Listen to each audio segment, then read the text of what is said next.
you guys hear me? What are you guys talking about in the chat? Hold on, let me turn this down. Woo! Alright, can the chat hear me? No. Yes. Okay. Alright. Crap. I'm dropping stuff. Alright. That's Jeremy from Baylor, or is that a fake account? The person that's Jeremy Sohan? Oh, definitely real. Definitely real. Whew. Hey, you guys can't hear the fan, right? I literally have a fan like blowing right on the mic. But yeah. Can you guys hear that? Also, what am I doing? There we go. I'm gonna go with, what do you, let's go with red and blue. I'm going with red and blue. It's not noticeable? Okay. Clam, my wife says she's gonna leave me for Wimbayama. She can't do that if you leave her first. You leave her for Wimbayama. No, it's not the real Jeremy, by the way. Hi from France. Hi, hello. Guys, we got so many things to go. We got, let me see. I'm gonna count the topics, okay? 1, 2, wait, what is this? 3, 4, 5, 6, 7, 8.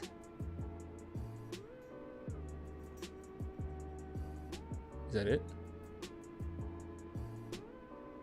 Okay, it's 8. We have 8 things to go over. One of which is a translation that someone sent to me from a Wimbayama interview. So it's a lot, okay? It's a lot. But before we get into that, Becky, I recorded a video on Becky, but God, it's so much stuff going on with the Spurs till I just been ignoring it. I have something pre-recorded that I could post, but it's like, would I rather post that, or would I rather post what I just heard about Wimbayama, or would I rather post a reaction to someone talking about Wimbayama? You know, Spurs interview. Oh, did they? Okay, we can add that. That's funny, because Casey Wallace was actually on the topics for today, but I did not know that the Spurs interviewed him, so we can add that on there. Okay. Spurs interviewed at the Combine. That was 7 days ago. Collins explains his dog mentality on defense, and he also met with the Bulls, Nuggets, Lakers, Rockets, and Spurs. All right, so I didn't know this. All right, cool.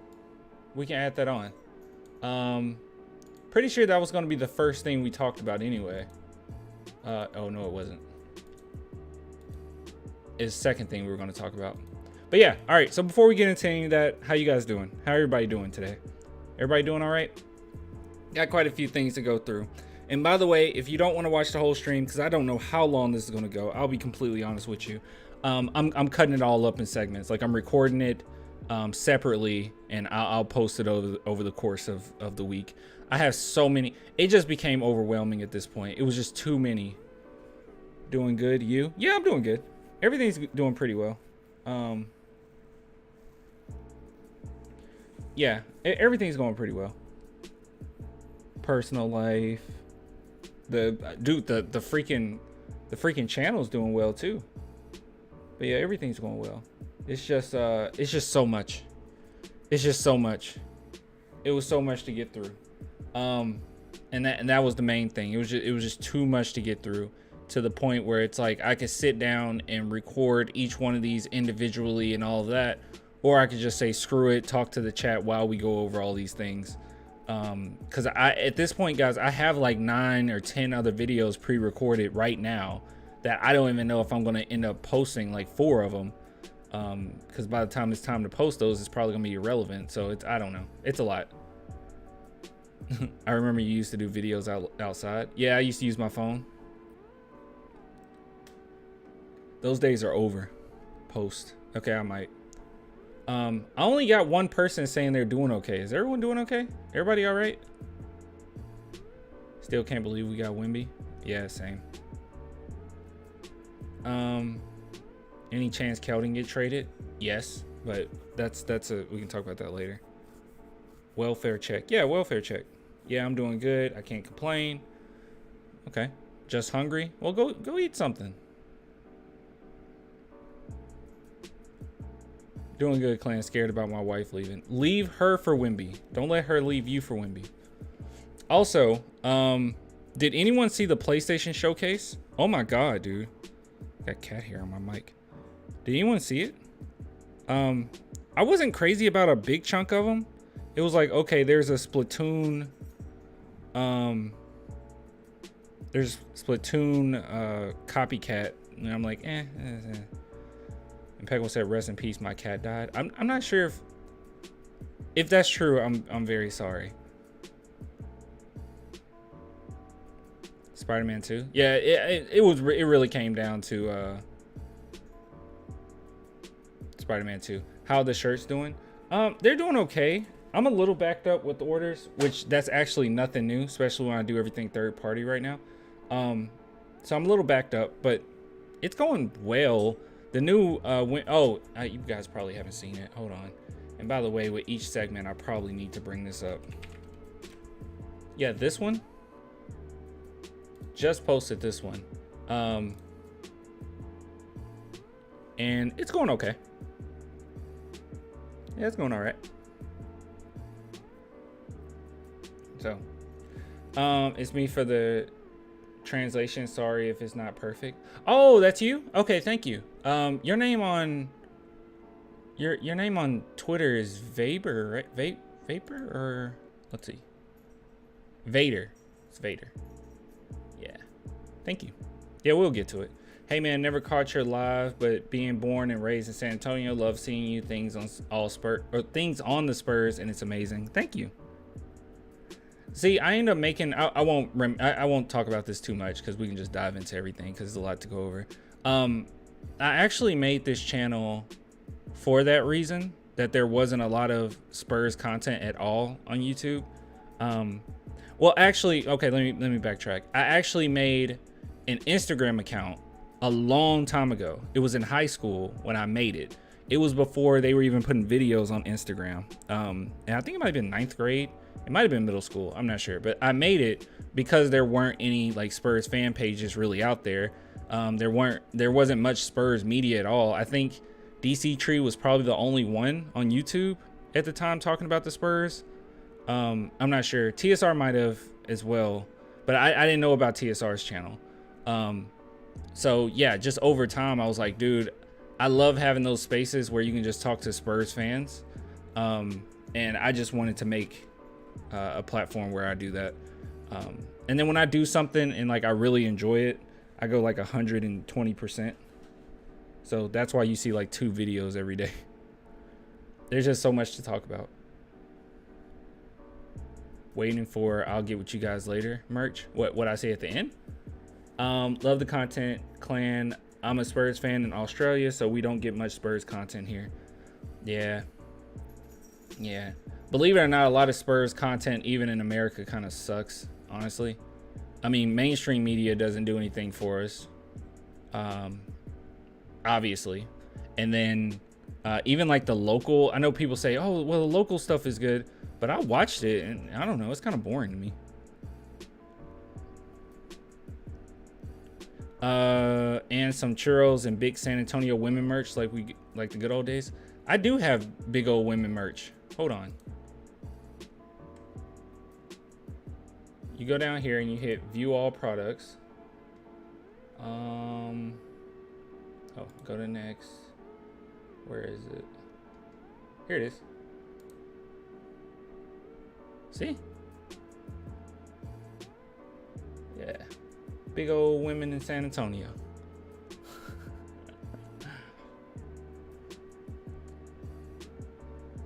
I want Spurs many like those Atlanta radio guys you covered. Oh yeah, they were so much fun. Yeah, a lot of people here are pretty boring. Yeah. Hornets deserve Victor more than this poverty franchise. Are you saying the Spurs are a poverty? It's okay. You can just cope. Just cope. It's okay. Take some of that copium, brother. Maybe weird question. When did you start liking the Spurs and why? funny enough, you can actually go, I'll answer it here too. But I bring this up a lot. But if you go to YouTube and you type in because of Manu, clan or whatever, this right here explains all of it. And it's pretty traumatic, to be honest. But with that being said, I actually started liking Manu as a kid. And he used to always beat up on the Lakers, which was my brother's favorite team. And I also played with Manu Ginobili, I think on NBA 2K or NBA Live back in the day. I don't remember which one I was playing. And I just kept knocking down threes. And then that's when I started watching more and more and more of the Spurs. And then I became a Spurs, or more and more Manu. And then I became a Spurs fan. So I wasn't a fan of the Spurs like originally. I didn't even like basketball at all. But Manu was basically the reason for me like really liking them. But yeah, then, you know, I learned to love Duncan, learned to love Pop, all that good stuff. So that's where it started.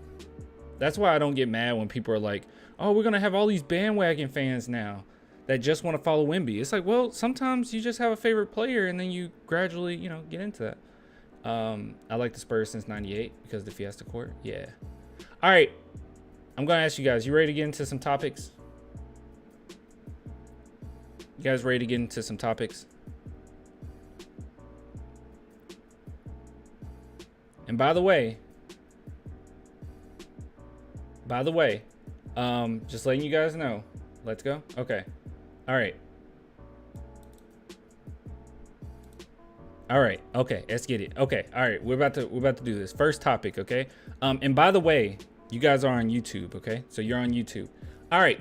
Let's because this video is going to be uploaded later. All right. So I came across this and I did not watch this whatsoever, but I thought it would be fun to watch this live and give our take on it. So all I've seen from this thus far is just this quote that he says he feels like he's a number one. This is Brandon Miller. So let's go ahead and listen to what Brandon Miller has to say. Quite a few people have seen this already. So maybe it's a pretty decent interview. Now let me go ahead and get this out of the way now. Spoilers, Spurs are not going to take Brandon Miller at 1. Okay. We can go ahead and like say that right off the bat, but let's see what he has to say. Unfortunately we can't. Oh, we can speed it up. Oh, snap. I didn't think that you could on Twitter. Okay. All right. We're good. Let's go. Music.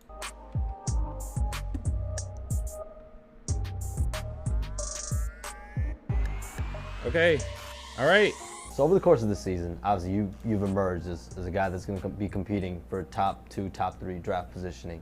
What did you learn about yourself as a player on the court? One thing I learned is just just competing at a high level with your teammates. I think that's the funniest thing you can do with any team is just compete at a high level, trying to get better, just show what you're made of. Victor Wembanyama, of course, is a guy that everyone's going to say is the #1 overall pick. How do you view the #1 selection? For me, I feel like I'm #1, but you can't beat 7'5", 8-foot wingspan. So I mean, the guy's an animal. I mean, I respect him.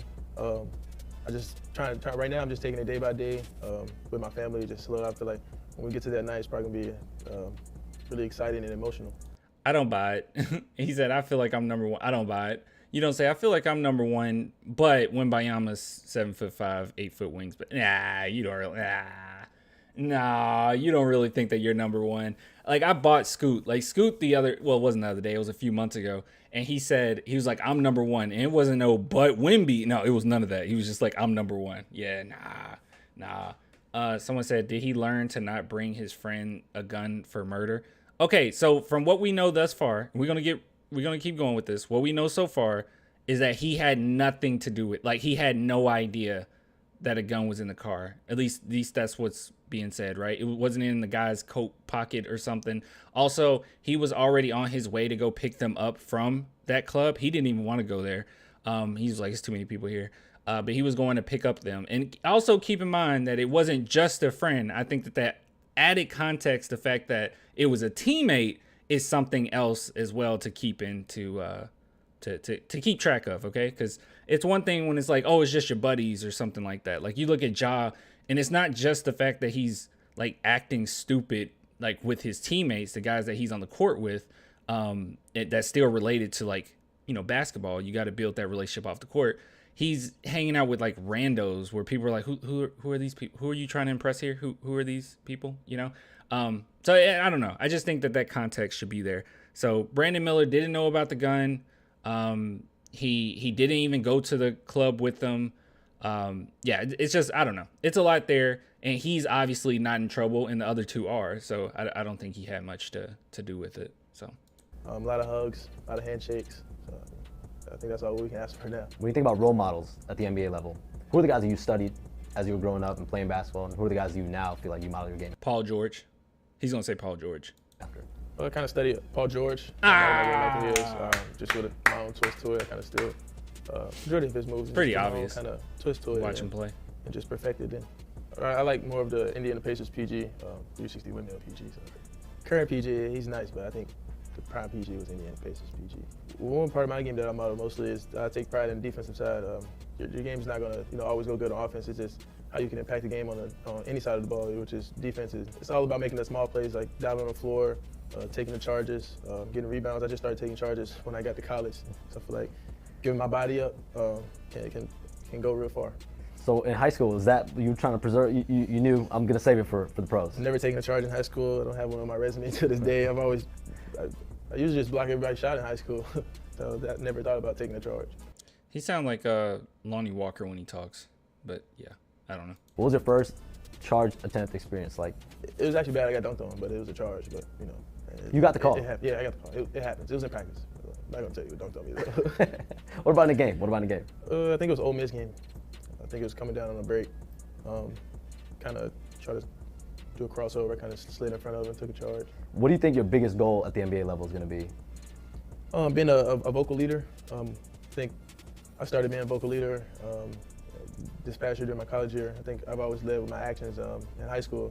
Due to the fact I didn't really talk to anybody in high school, I feel like ever since I got to BAM, I kind of got close with the team and the coaches. I just kind of played in with that. With your case? Well, him being kind of to himself and quiet adds, that's definitely part of his personality. If we go back to the incident that everyone's going to bring up, and they're going to bring that up on draft day as well. Even during that incident, like I said, he didn't even want to go to the club. Like he dropped them off and he was like, it's too many people. And he went to went out to dinner or something. So I don't know. A lot of what you can say is limited, but from your perspective, how do you look back at that situation? Okay. They're talking about, okay. All right. This is going to get good. All right. What does he have to say? You see, Alabama star Brandon Miller delivered gun used in shooting. Who is cooperative witness in shooting, speaks for the first time, calling it heartbreaking. Okay. You learn from it. It's definitely a learning lesson. You can clearly see that your career can change in a heartbeat. And one thing I've learned was always got to be aware of your surroundings and just where you're at all times. Do you feel like mentally and emotionally, you think that tested you in a way as well? Obviously, in the tournament, it's something that hung over you. Do you feel like it strengthened you? Definitely. It kind of brought me to be the guy who I am. To just to have the confidence to talk to counselors, because I've never really opened up to anyone about anything until I got a counselor. So I feel like everybody should have a counselor to talk to. At first, it was true. That's true, dude. He looks like genuinely upset about that. Like if you really think about it, like I know a lot of us putting it in like the perspective of everyone else, or just in the outside looking in, is like, oh man, wow, you delivered the gun or whatever. Like imagine that. Just hypothetically speaking, you knew nothing about it. You didn't necessarily think that your teammates would do something like that, and you were like an active part of what happened. Like you were blaming yourself, even though I don't think it's his fault. I mean, he didn't know, but like that's rough, man. It was hard. It felt kind of weird. Just I didn't really know this person. What can they do for me? And then after a while, you start loosening it up and just getting comfortable with your counselor and just start building a bond outside of just counseling. I know my counselor came to basketball games. She knew I was a big Alabama football fan, so she was always asking me about Alabama football. So it's not all about what happens on the court. I think it's kind of a life experience. And let me tell you guys something, just FYI. When it comes to going to therapy, it takes approximately 13 to 18 sessions for you to start seeing progress. So you got to stick with it. If you can afford it, stick with it. And that's usually how long it takes. And even then, it's about a 60% chance of it working out. But a lot of people, the problem is they already don't want to talk to somebody. They come in for like a couple times and then they're like, well, that didn't do anything for me. And then they bounce. and they have the idea that it wouldn't have helped them at all. But that's not necessarily true. I think under 13 sessions, you got about a 20% chance, something like that. Thank Josh Primo for I know you're struggling right now, so thank you so much for the super chat. But yeah, you guys know what I'm saying. So just stick with it if you can, if you need it. But yeah, it's good for everybody. What I hear, you like your Uncrustables. So I just want to know, where does that come from in your palate? It kind of started when I got to college. It was kind of the only snack I seen in the little pantry area that looked pretty good. So I just, why not take an Uncrustable without the crust for sure? The Ritz part on it, you take that off before you eat it. So I call it Uncrustable without the crust. So for you, was it just one of those meals that get you by, or? It's kind of like one of the snacks after a meal, just to kind of keep my body weight up. Is it your go-to meal? Like, is that? I probably have 1 or 2 before a game, just to keep the energy up, not try to get tired or anything. Something just to keep my energy up. I usually take like some Gatorade chews during halftime, just to excel my energy. Another one of your interests, I believe, is Gatorade chews, or did he say Gatorade chews? I think he said chews. All right. Cars, or Muscle cars. Is it just like knowing and researching about cars? Like, how in depth do you get? Man, ever since the Hellcat Charger came out in 2015, I've just been stuck on that. I think I just done a lot of research and watched a lot of videos about it, just to maybe one day drive it, and I drive it now. What's your favorite part about that car? Is that the car for you? Is that the? My favorite part about my car is probably the stars that I put in my roof. It says B Mill, so I think that's probably a nice view to look at. You're gonna be a rookie here coming up. Summer League's right around the corner. What's the accomplishment? What's the accolade that you want to get? I think my biggest goal is not just to make it to the league, it's just to build my own career in the league. So probably 10 plus years in the league. Okay. Is that all right? That wasn't actually as much as I thought it was going to be. How do you not know that your friend gun is in the car? Come on. I mean, you could literally just not know. I don't know. You like it was in the hoodie pocket or something. I don't know. You could just not know. I don't know. Like I don't know. You could hang out with someone and not know that they got a gun on them. I mean, that's possible. I don't know. Very possible though. What? Your energy is bringing me down. Clan almost fell asleep. No, I didn't. This is a boring interview. I was expecting a little bit more. I was expecting a little bit of fire. Okay. I've seen Brandon Miller speak before, like briefly, but I haven't seen him in a full on interview. And he's I don't know, man. He's a Kawhi type. He's pretty quiet. He actually reminded me of Lonnie Walker, honestly. Not Kawhi, Lonnie Walker, but cool. All right, well, that was cool. Nice. Brandon Miller. First and foremost, he's not going number 1. I'm pretty sure that as far as who's interested in him, the Charlotte Hornets, I would assume, and people already said this before, but the Charlotte Hornets taking him, I would assume that they would want him at 2, only because they already have a point guard and everything, and would you guys call LaMelo Ball like a superstar, or at least an upcoming superstar, right? Like he's going to eventually be a superstar. And then at that point, it's like, do you take Scoot? I don't know. So I could definitely see Scoot going down to 3. I mean, there was things already earlier on this season where people were talking about Scoot could go 3. I think that it will be a mistake for the Charlotte Hornets not to take Scoot at 2. LaMelo Ball and Scoot. Like, I think you should take Scoot. But I would not be surprised if they went ahead and said, no, we need a Brandon Miller type player. That's who we're going to go with. Because let's not act like he's not going to be like a star, can't be a star either. He can be. So, yeah. This is good stuff. Good stuff. That was something. That was something. All right. No, not a lot of takeaways from that one, to be honest with you guys. LaMelo injured a lot. Scoot would be a good cover. That's true. He shot bad in the tournament because the basket is stationary and used to shooting moving targets. That's messed up. He didn't even, it wasn't even his gun. You guys are mean. You guys are so mean. All right. Okay. You guys ready? The thing is, Charlotte and Blazers already got good backcourt players. Yeah. I don't know. Well, Blazers are going to trade their pick.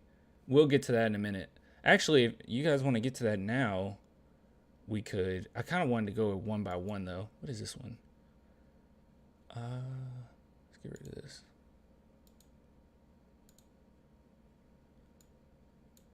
I mean, we could talk about that if you guys wanted to.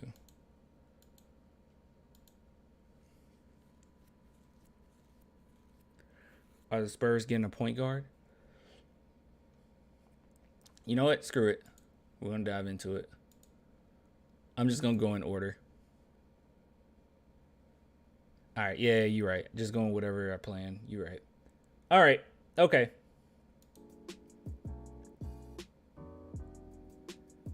All right. Okay. All right. Okay. All right.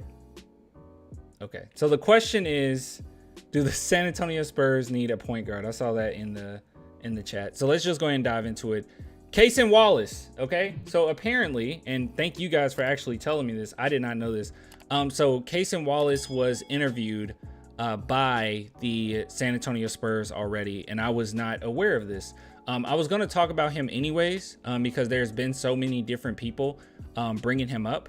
But hey, we're here. So we already know, and we talked about this already, that the San Antonio Spurs are going to look to trade up in the draft, right? We all know this.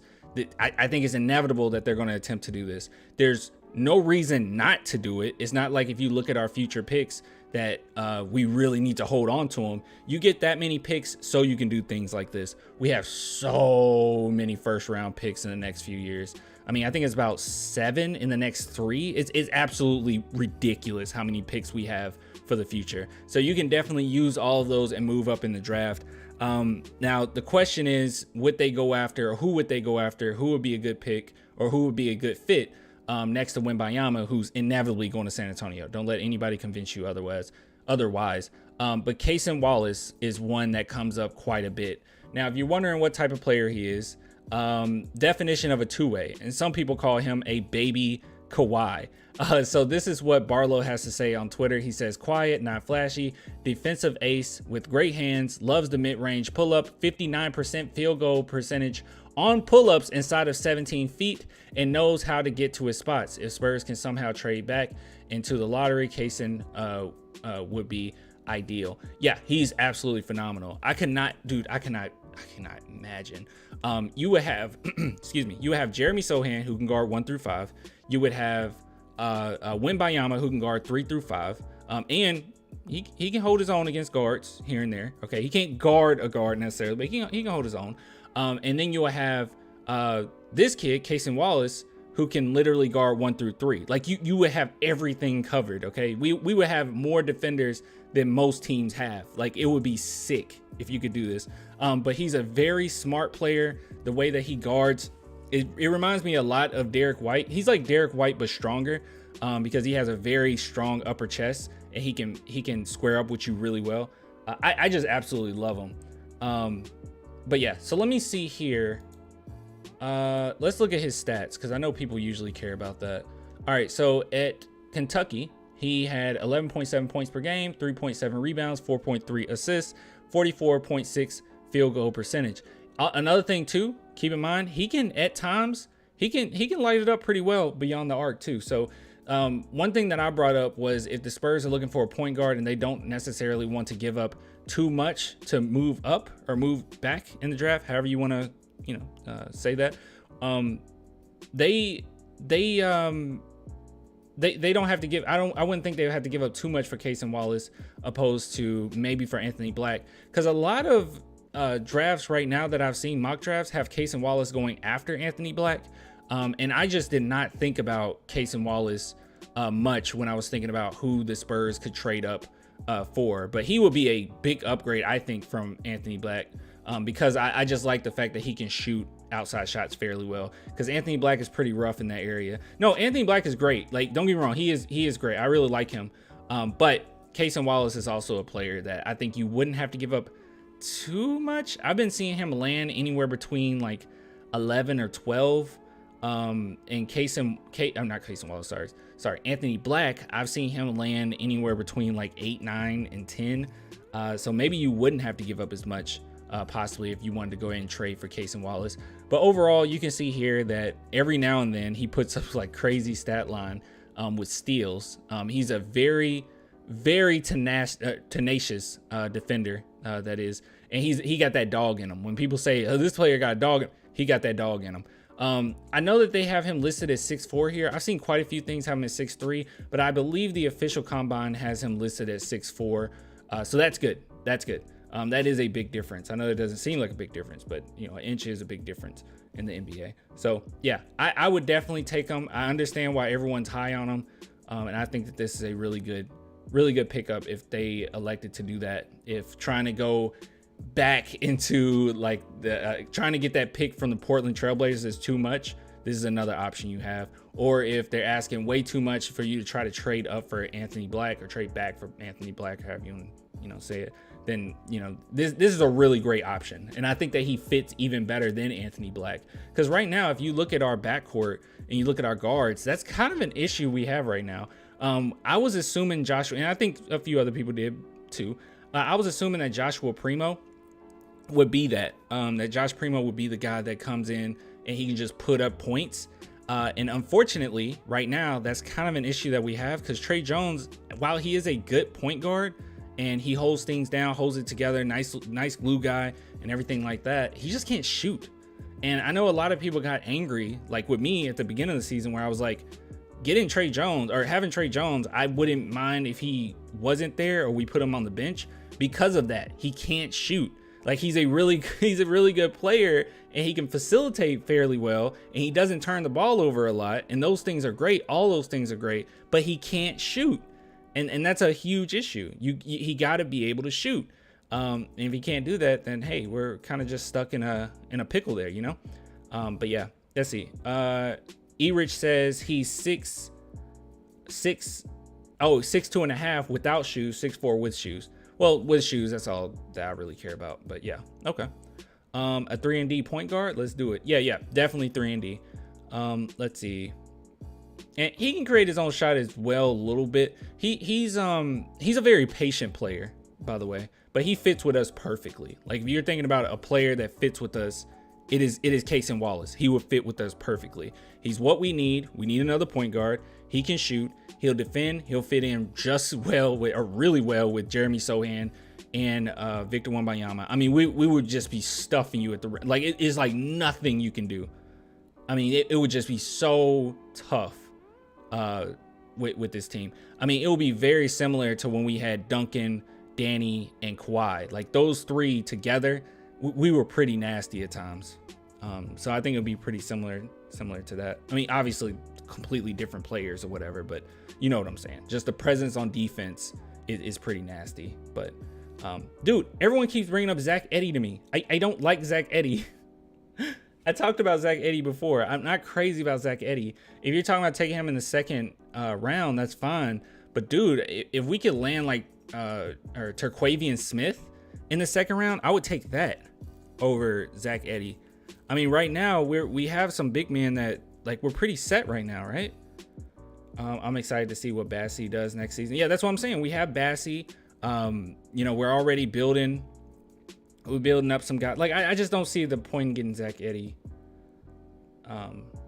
But yeah, I don't know. Those are my thoughts on that. So I think that getting Casey Wallace will be an absolute monster deal right there.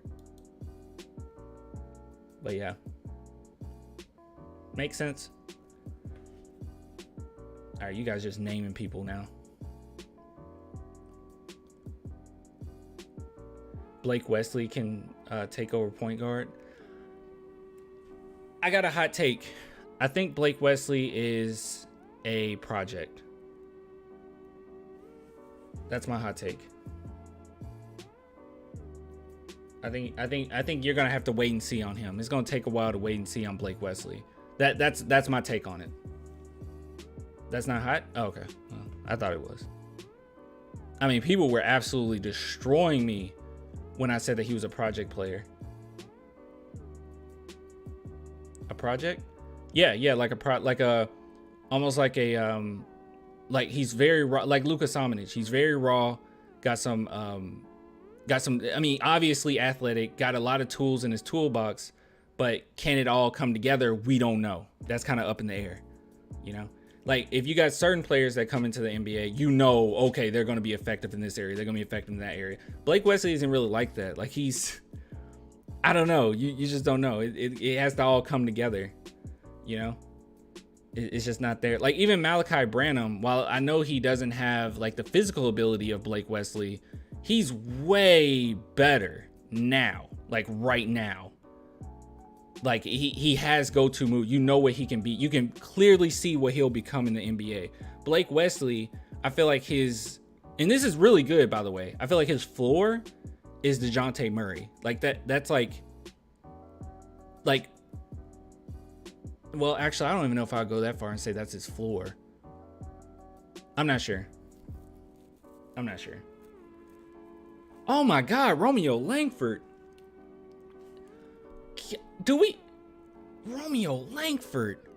I completely forgot about Romeo Langford. I mean, I guess we'll keep him. Floor? Yeah, no. Yeah, no. I take it back. I take back what I said. I said floor is too. No, that's ridiculous. No, his floor isn't DeJounte Murray. And if it was, that's a ridiculously good floor. I would say, God, I don't know what his floor is. But dude, Romeo Langford. I forgot we had Romeo Langford. I don't see a reason not keeping him. I mean, there's a high possibility that the Spurs will have to trade Keldon Johnson if they move back in the draft. So there's that. Also, maybe you guys, do you guys know this? Did Keldon Johnson say anything about Wembanyama?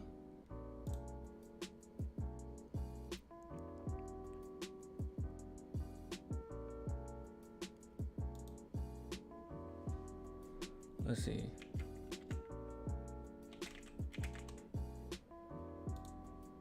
I mean, I wouldn't know. I mean, he probably wouldn't have posted it. It probably would have been in his story. Does anyone know? All right, this is what he's tagged in. Here's some reels. No, these are just highlights. I don't know. Wait, let's see if he's following. Because we know that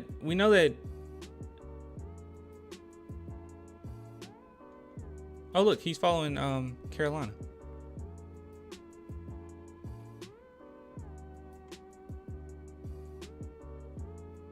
Well, maybe they wouldn't follow him yet. I mean, they don't have him yet.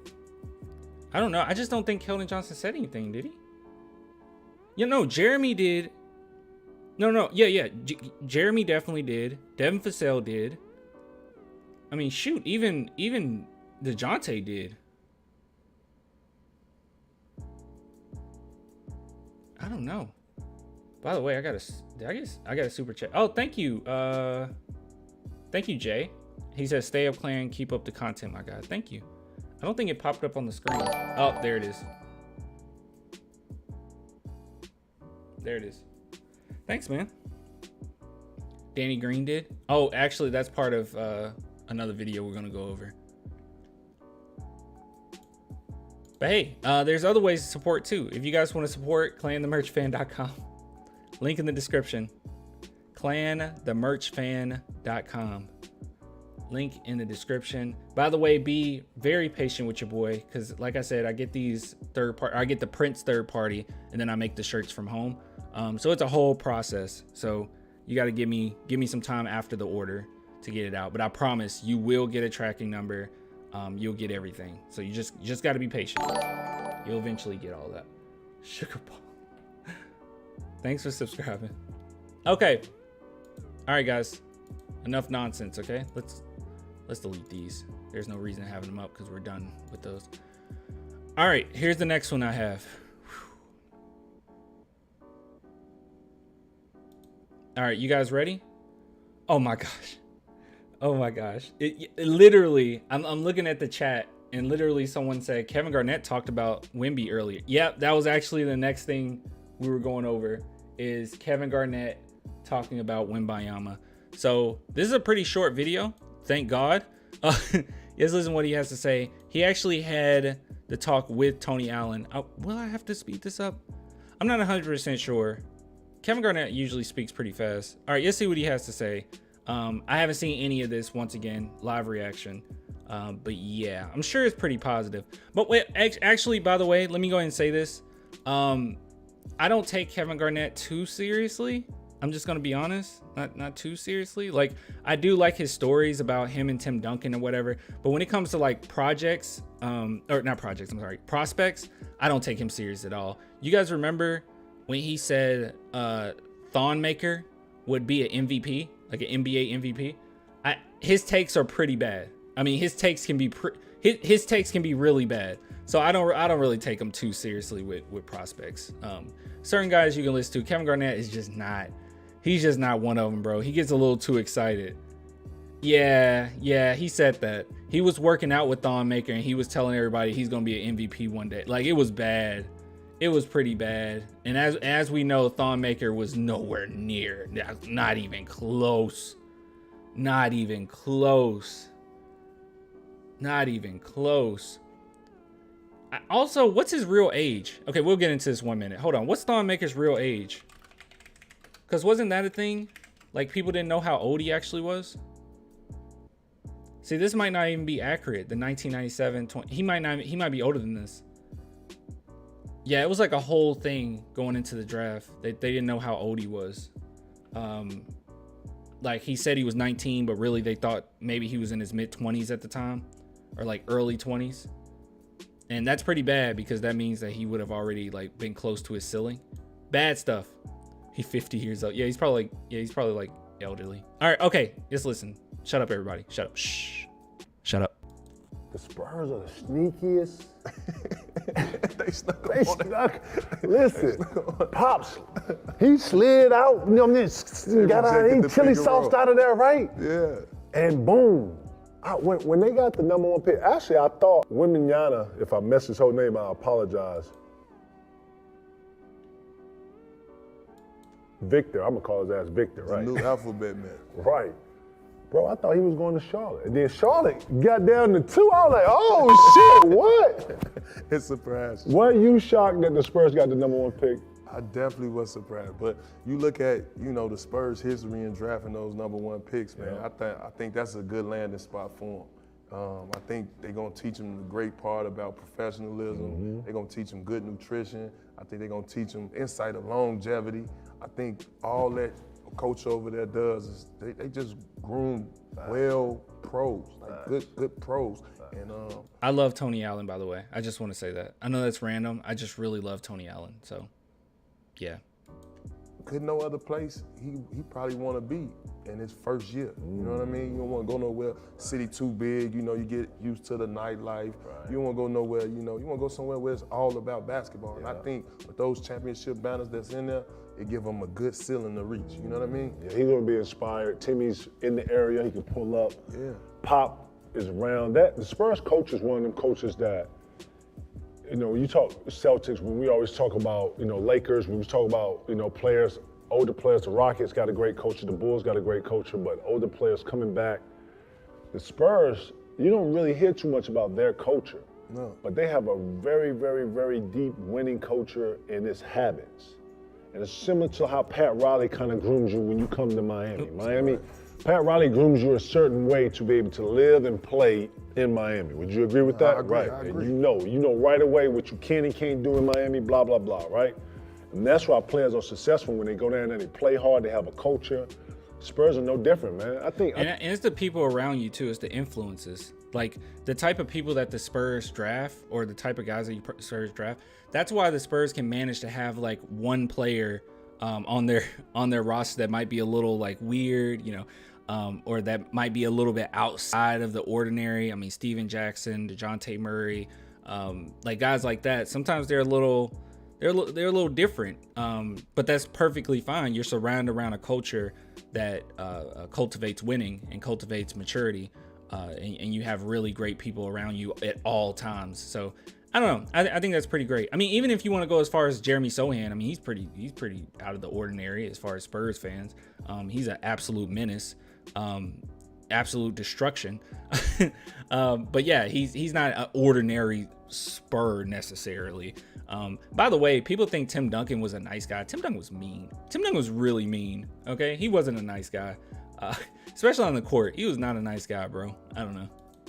I think this kid Victor is like you said, man, perfect situation. San Antonio is like a big, small city. Yeah, big, small city. You know what I'm saying? It closes early. It ain't too, you know, obviously it's a city and they got great fan base. Yeah, I think he's gonna learn quick too, man. And like you said, man, they're so used to having a #1 type prospect like this. It helps that Tony Parker has continuity with this. I think that's gonna help a lot.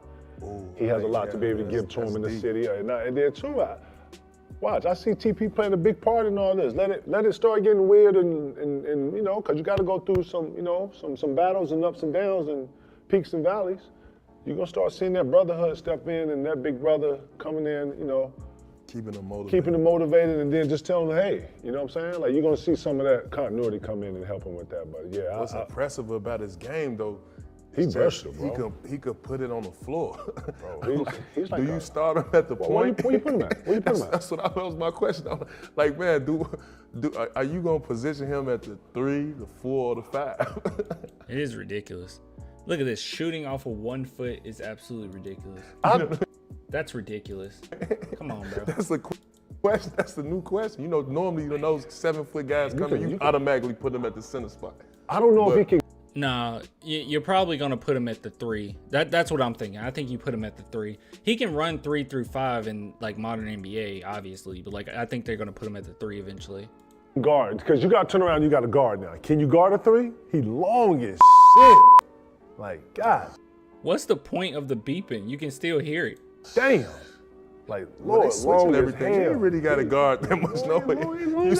You switching on the pick and roll all the time. Bro, you can't be a 3 and then you on the right side of the zone and we like this and, you know what I'm saying? Right. He's 7'7" playing the 3? Man, that'll be impressive. Man, I saw him hug Rudy Gobert. He little boyed him like, yeah, what's up, bro? Like, yeah. That is wild to me. That is absolutely wild to me because Rudy Gobert is huge. He is absolutely huge, and he looks like a little baby. Hold on, let's look this up. He looks like a little baby. Look at this. Hold on, look at this. Look at this. It's ridiculous. Look how little he looks. Rudy Gobert looks so little. He looked like one of us going up against an NBA player or standing next to an NBA player. It's ridiculous. Hold on, I think there's a video of it too. Okay, that's just him giving him the MVP. He looked tiny. He looked tiny compared to Wembanyama. He's so tiny. Yeah, this is gonna be great. This is gonna be a really fun season. That was a good reaction. I mean, not good reaction. Sorry. That was a good video. Kevin Garnett, like I said, I make fun of him because of how he sees like prospects and stuff. I mean, the fact that I'll never let that like go away. The fact that he said Thon Maker will be an MVP. But overall, like when he talks about the Spurs, it's always positivity. Like it's always something positive. So that's pretty cool. Yeah, good stuff, KG, good stuff. And I love Tony Allen, by the way. If you don't love Tony Allen, I don't know what to tell you. He's a good storyteller. Exactly, he is. Yeah, definitely. Yeah, definitely.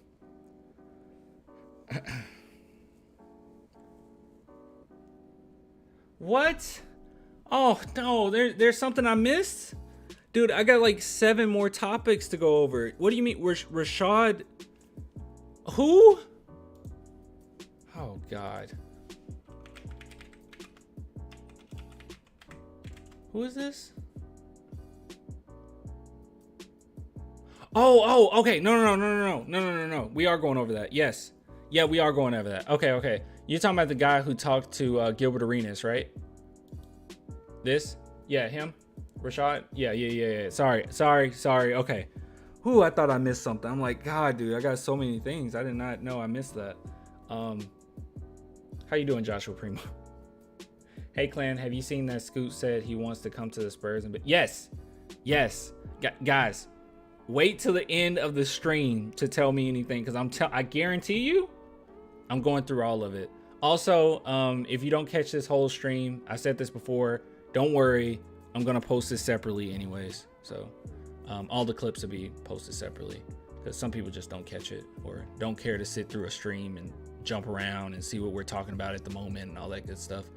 But yeah, hey, clanthemerchfan.com. Gonna keep pushing my stuff, okay? Clanthemerchfan.com. If you guys want to support the channel, please do. It would mean the world to me. Honestly, my favorite, which I probably shouldn't say this because I would have to order more third party. I don't have them on deck where I can just send it directly out like really quickly, but this is actually my favorite. And as you can see, it's your boy with that Mamba mentality. But yeah, a lot going on. Sorry, but yeah, love this one. Love this one. All right, okay, enough of that. Need an alien women. Oh, dude, I got an idea. I already got it getting made. Okay, it's gonna get made. It's so dope. It's so dope. Don't worry, it's so dope. You have no idea. It's so dope. It is so dope. Yes, alien theme too. So dope. At least the idea is dope.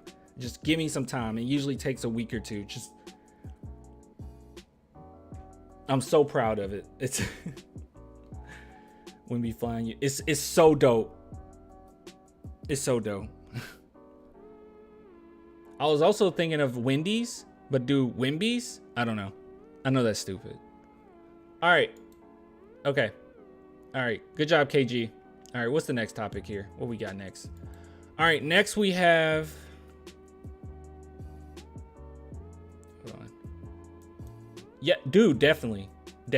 It's alien thing. Oh my god. Okay, but let's not act like the merch we don't already have on there isn't dope, chat. Okay, let's not act like the merch that's already on here is not dope. Okay, there's still some dope stuff here. There's a lot of dopeness, but the alien shirt definitely coming. That was, oh my god, I'm really looking forward to make. But yes, it's still a lot of great stuff. Okay, for my San Antonio people, we hooping this year, all that good stuff. Okay, if you guys want to support, I love this one too.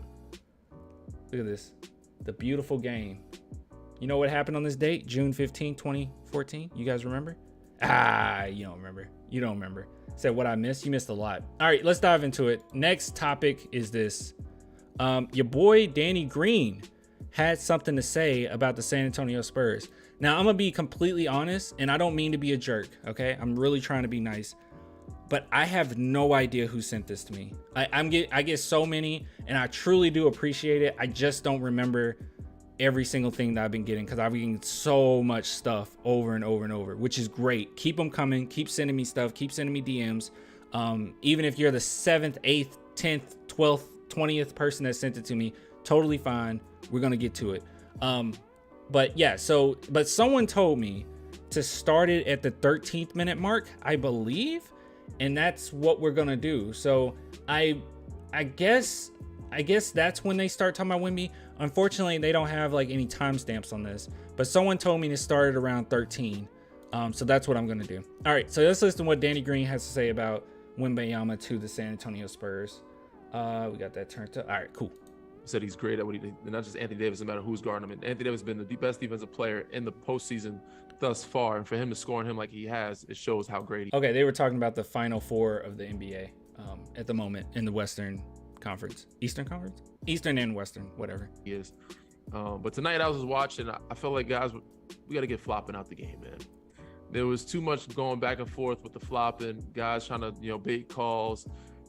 So we gotta find a way. And I said I love when those guys go at each other, banging body in the post, and not looking for fouls. But there was so many times, so many instances where both guys on both teams were selling something, and it's making the game look really soft. Okay, I don't know why they told me to start at 13, but by the way, absolutely agree. Also, Danny Green, he didn't flop. That's one thing about Danny. Danny did not flop. Yeah, well, I agree. Real quick before we take a break. So your former team just got Victor Wembanyama. Yep. I wanted him to go to the Hornets. They got the number one pick. They got the number one pick. So yes. Okay. They got Victor Wembanyama. I wanted him to go to the Charlotte Hornets because my brother lives in Charlotte and works for the Hornets, but that didn't happen. When I didn't see that, I was happy that it was the Spurs because I feel like Victor Wembanyama is in great hands. Why is he in great hands? Unbelievable hands. I think it's a perfect place for him, just to learn how to be a professional. Even if it was a system or a city that's been losing some, I think Pop is a perfect person to coach this young man. Obviously, he's got a tie with Tony. You listen to him. Boris has been there. You got Tim Duncan in your backyard. That does. Sorry, just caught someone on chat. Someone said Danny Green's already 35 years old. Crazy. That is crazy. What's crazier is that we haven't won a championship in a decade. That's crazy. That's wild right there.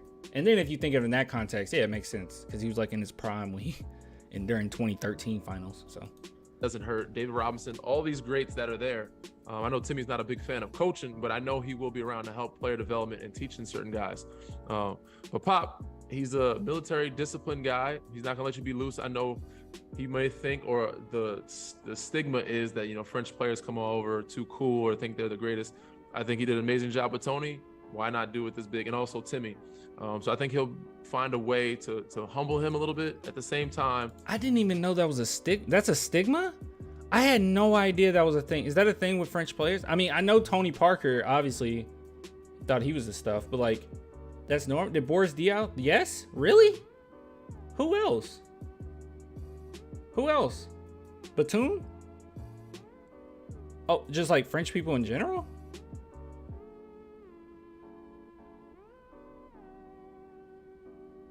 Never heard that before. I never heard that either. Gobert is cocky. I guess. I don't know, man. I feel like NBA players in general that come to the NBA are pretty cocky. Are French players uniquely cocky? I didn't think that was a thing. I mean, I thought a lot of players just in general, athletes in general, are cocky. They've been coddled like a lot of their lives. Yes. I'm French. I'm humble, man. Yeah. I mean, he's talking about French athletes that come to the NBA. I guess it's just a stigma. I don't know. I didn't know that. That's weird. I mean, and also is Rudy Gobert more cocky than like just your average NBA player? I don't think so. Wemby is humble but confident. Yeah. And Wemby's a jerk too. In a good way. French being pretentious is a stigma. Yeah, I know that.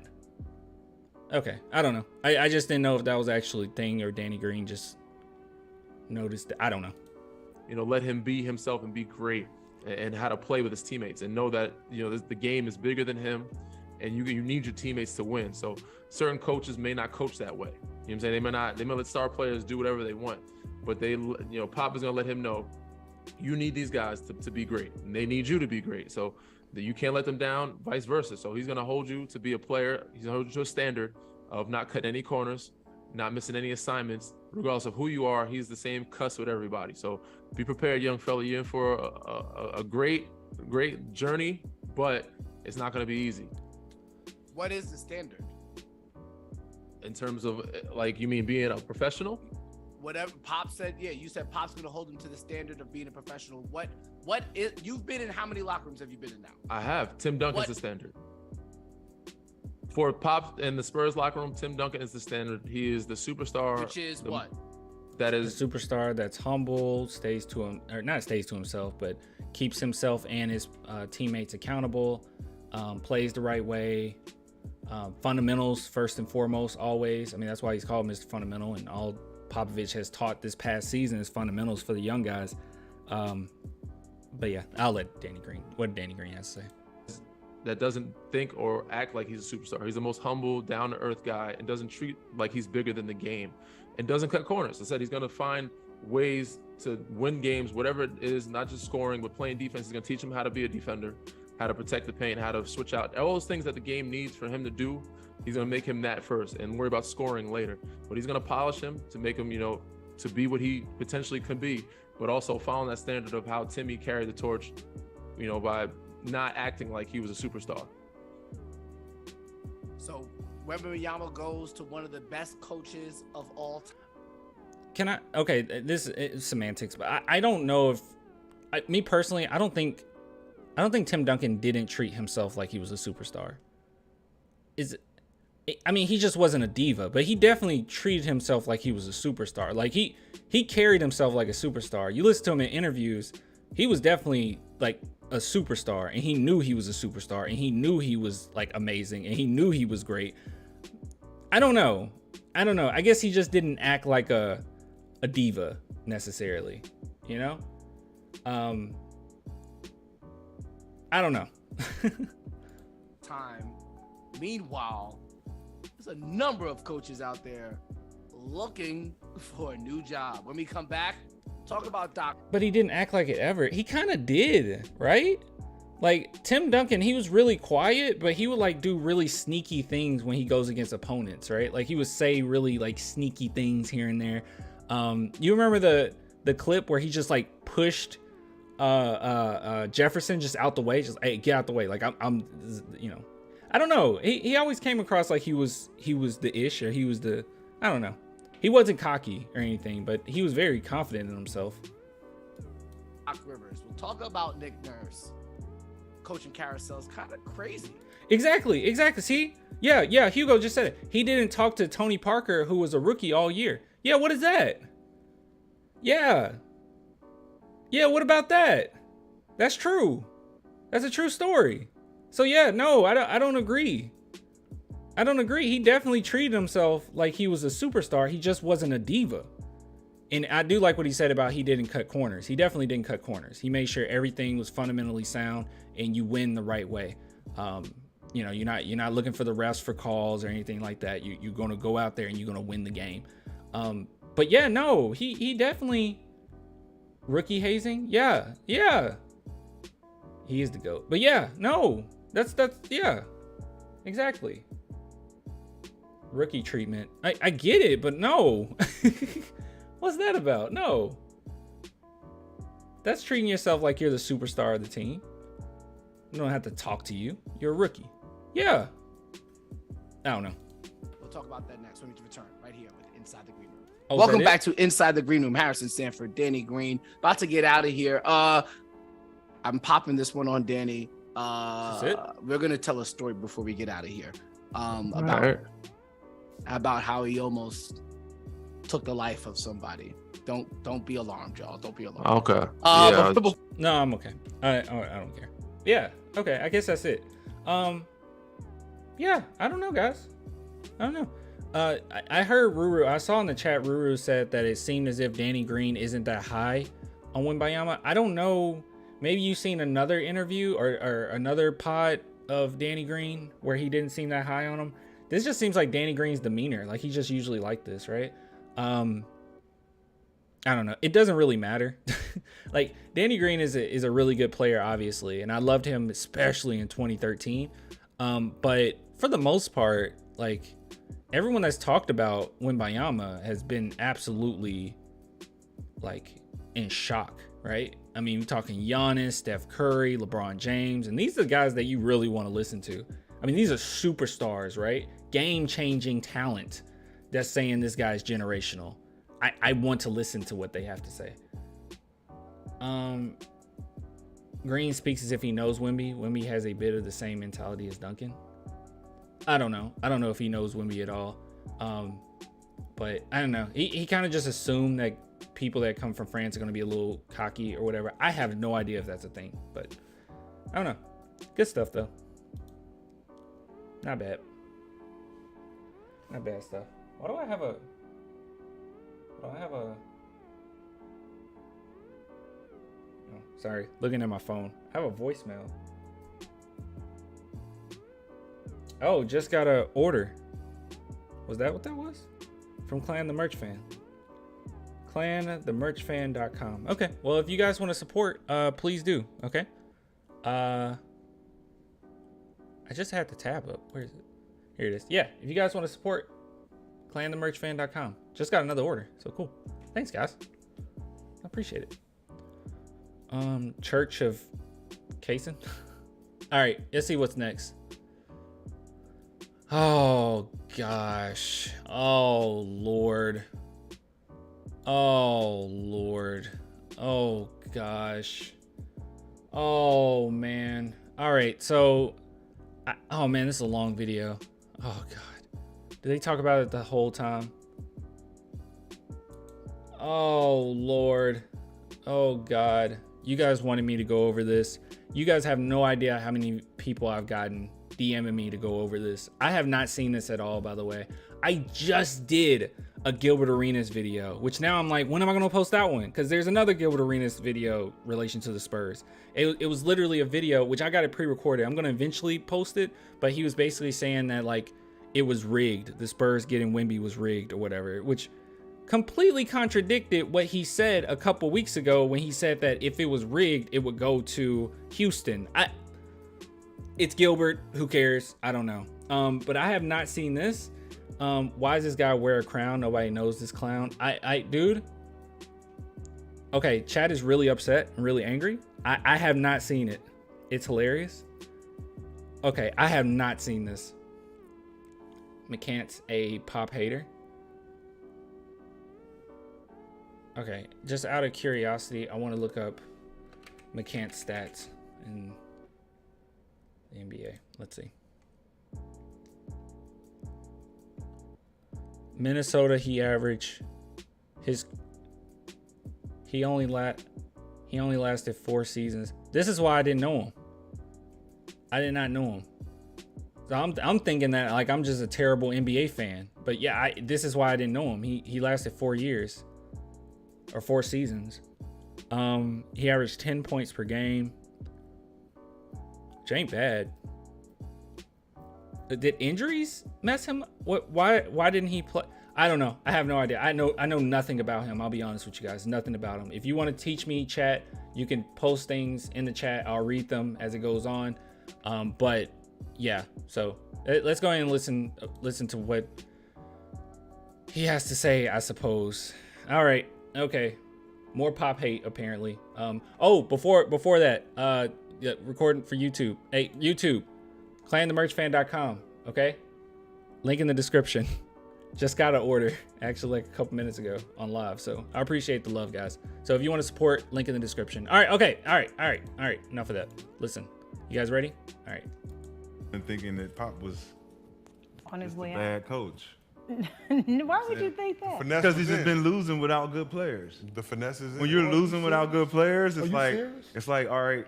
Is that a serious statement he made?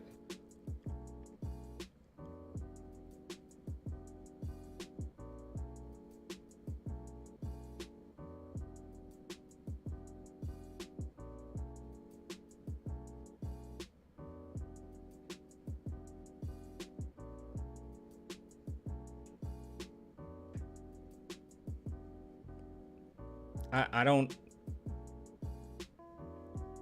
Can I do this? Am I going to survive through this? It gets better. Dude, he just said Pop is a bad coach because he's losing without good player. What?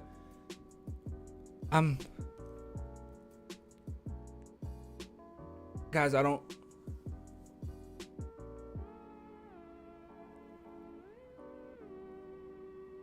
We're 15 seconds in. Okay. Yeah. No, he's serious about everything. Do you honestly believe that? Yeah. Can I continue? Okay, I'll let you go. Can I continue? So just like Doc Rivers, you know, when you don't got the Hall of Fame type players, you go on this skid of not performing up to the par of your championships. So Pop, since when? What, Kawhi? Can I? Okay, guys, I'm gonna go through it. I just can't. Doc Rivers? Doc Rivers can't win with anybody. What do you mean this championship count? Doc Rivers has 1 ring. He has 1. That's his career, the 1 ring. That's it. Even with talent, he hasn't done anything. What are we talking about? Even with talent, Doc hasn't done anything. He has 1 ring. We ain't seen nothing. And then, like Gil just said, literally, you've been tanking this whole time and we ain't been paying attention. But now we want to give him credit for being a good coach. You want to give him credit for being a good coach because he don't got no good players and he not winning. Huh? No, he has good players. Huh? What a good player. Why you got the #1 pick? Because he tanked for the #1 pick. They have good players in the Spurs. So adding Wemby with the little bit of pieces that they got around, they're gonna add a couple more pieces. They could be good like they was when Sean Elliott and David Robinson. They add a couple more pieces, but until then, haters gonna hate. You know what I'm saying? But I know how to back my shit up. Like, I know. What is he talking about? What is he talking about? First, if you paid attention to the Spurs at all this season, you guys remember, you remember how I was arguing with a lot of Spurs fans because I said we need to lose, and the Spurs would win games that they should have lost. Also, I mean, if you look at I don't have it up because I was not expecting for this take to be this stupid, okay? But you guys, we went over this before. If you look at the analytics, there was literally analytics out there showing like how teams play against good competition versus how they play against bad competition. And it was shown that the San Antonio Spurs always plays to their competition, which would insinuate that they're better or they're outperforming what they actually should be doing during a tanking season. So yes, Popovich did have them playing above what they were even supposed to be good enough, like at all. Like they weren't even supposed to be as good as they were playing. Whew, wow. I know Greg Popovich ain't no goddamn good coach. Oh God! You know he's not a good coach. He's bugging. He done doubled down. He done doubled down. You got 3 excellent. But who made them in the? So Tony. So since you say that, right? So was Tony Parker projected to be a Hall of Famer when he got drafted? Nope. Is he a Hall of Famer right now? He's gonna be a Hall of Famer. Let's stop the bullshit. I'm not stopping nothing. I'm asking a question. Yes. Tony Parker is a Hall of Famer. Absolutely, yes. Not a Hall of Famer right now. He's a Hall of Famer. He's not a Hall of Famer right now. Is he serious? This dude can't be serious, bro. Is he serious? This is wild. I never seen anything like this. It's like he played in the NBA. I mean, 4 seasons, but like, God, it's like they just got this dude off of the corner. What? Ginobili. Will be a Hall of Famer. Was he projected to be a Hall of Famer? No. He was a second round pick. Yes. How many people are projected to be Hall of Famers? A lot of people. Tim Duncan was the first pick. Was Tracy McGrady projected to be a Hall of You gotta pay Famer? attention to what he's saying. You're not understanding what he's saying. Yeah, the only person that they got that was good was Tim Duncan. But you're not understanding what I'm saying. You're not understanding what I'm saying. Being Hall of Famers. Yeah, but you're not coaching these guys that you got now into being Hall of Famers. How you know that? What are you talking about? Yeah, you haven't watched one game. You just said you haven't watched a game. What is he talking about? Because what do you mean? How they tank the season? He just tanked the season. They tanked the season before. Man got 5 championships. The year before that. What was last year? Man got 5 championships. What was last year? 1-2 seasons. Man got 5 championships. The reason that nobody... 5. In my opinion, the reason nobody's saying anything is because of what he's already done. Exactly. He's not somebody where he hasn't proven himself. He's already been proven. Like, it's done. Pop, great coach. You've been proving it when you had a full plate. What was the full? He cooked it. He was He cooked the plate. He set the table. He was the chef. The talent. He cooked it. Who's the talent? Who's on the team? What are y'all? You do not create a dynasty without being a good coach. You can't, just like we just looked at a video of what Danny Green said, there's no cutting corners when he coaches guys. You can't cut corners. That's how Tim Duncan is. You do not win that many championships without being a good coach, no matter how much talent you have. You just don't. It doesn't happen. You have to be a very good coach to win that many championships. Period. That's absolutely crazy, dude. Not only that, even without Duncan, the Spurs were projected to win at least a couple more championships. That's wild. He made the ingredients. After they won in '99? How did they get Tim Duncan? You're not even hearing what I heard. You said they tanked for They Tim had Duncan. 56 wins. Yes, and then they won. You're moving the goalpost. No, they're tanked to 20 games. Right? Yes. So they can get Tim Duncan. Yes. Add him with the 56 wins. Yes. Championship. Yes. Then after that, what happened? Championship. The next year. The next year, was there a championship? Was there a championship the next year? What is this? What am I watching? Oh my God, I'm losing brain cells. What? Dude, this is the type of person that just like, it's just like all these whataboutisms, bro. Like you will never be able to convince this type of dude. He already decided he hates Pop. Pop sucks. Like there's nothing, you can't sway him. It's gonna be all these whataboutisms. Everything that he says. What about this? Well, what about that? Well, they won in 99. But did they win in 2000? Did they win in 2001? Did they win in 2002? Yeah, they couldn't take down the Lakers. Well, they beat them in 2003. Oh, okay. But what happened in 2004, though? It's like, well, I mean, they didn't make it in 2004. They won in 2005. Oh, okay. And what about 2006? It was 7 years. What was going on with Pop? 7 years and not winning a championship? He's not a great coach. Like, well, I mean, 2014. I mean, they could have won 2013, 2014. I mean, they had, I don't know, a great historic finals run. I mean, record margin, actually. Oh, really? Oh, that's crazy. But what about 2015? Like, this dude sucks. What is this? This is crazy. What is this? David Robinson, all those old guys left. I understand how many they got. When Okay. they won in 99, did they win in 2000? No. Did they win in 2001? No. Did they win in 2002? Why? Did they? Anybody? Why? Dude, I called it. I called it. I have not seen this video. I promise, guys, I have not pre-watched. I called it. I called it. I did not pre-watch. I promise you. I called it. I knew it. I knew it. This is the type of dude he is. This is the type of dude he is. I hate people like this. I called it. I knew he was going to do that. It doesn't matter. If Popovich won every single year of his career and lost one of those years, he will harp on the 1 year he lost. It does not matter. I hate people like this, bro. Oh my God.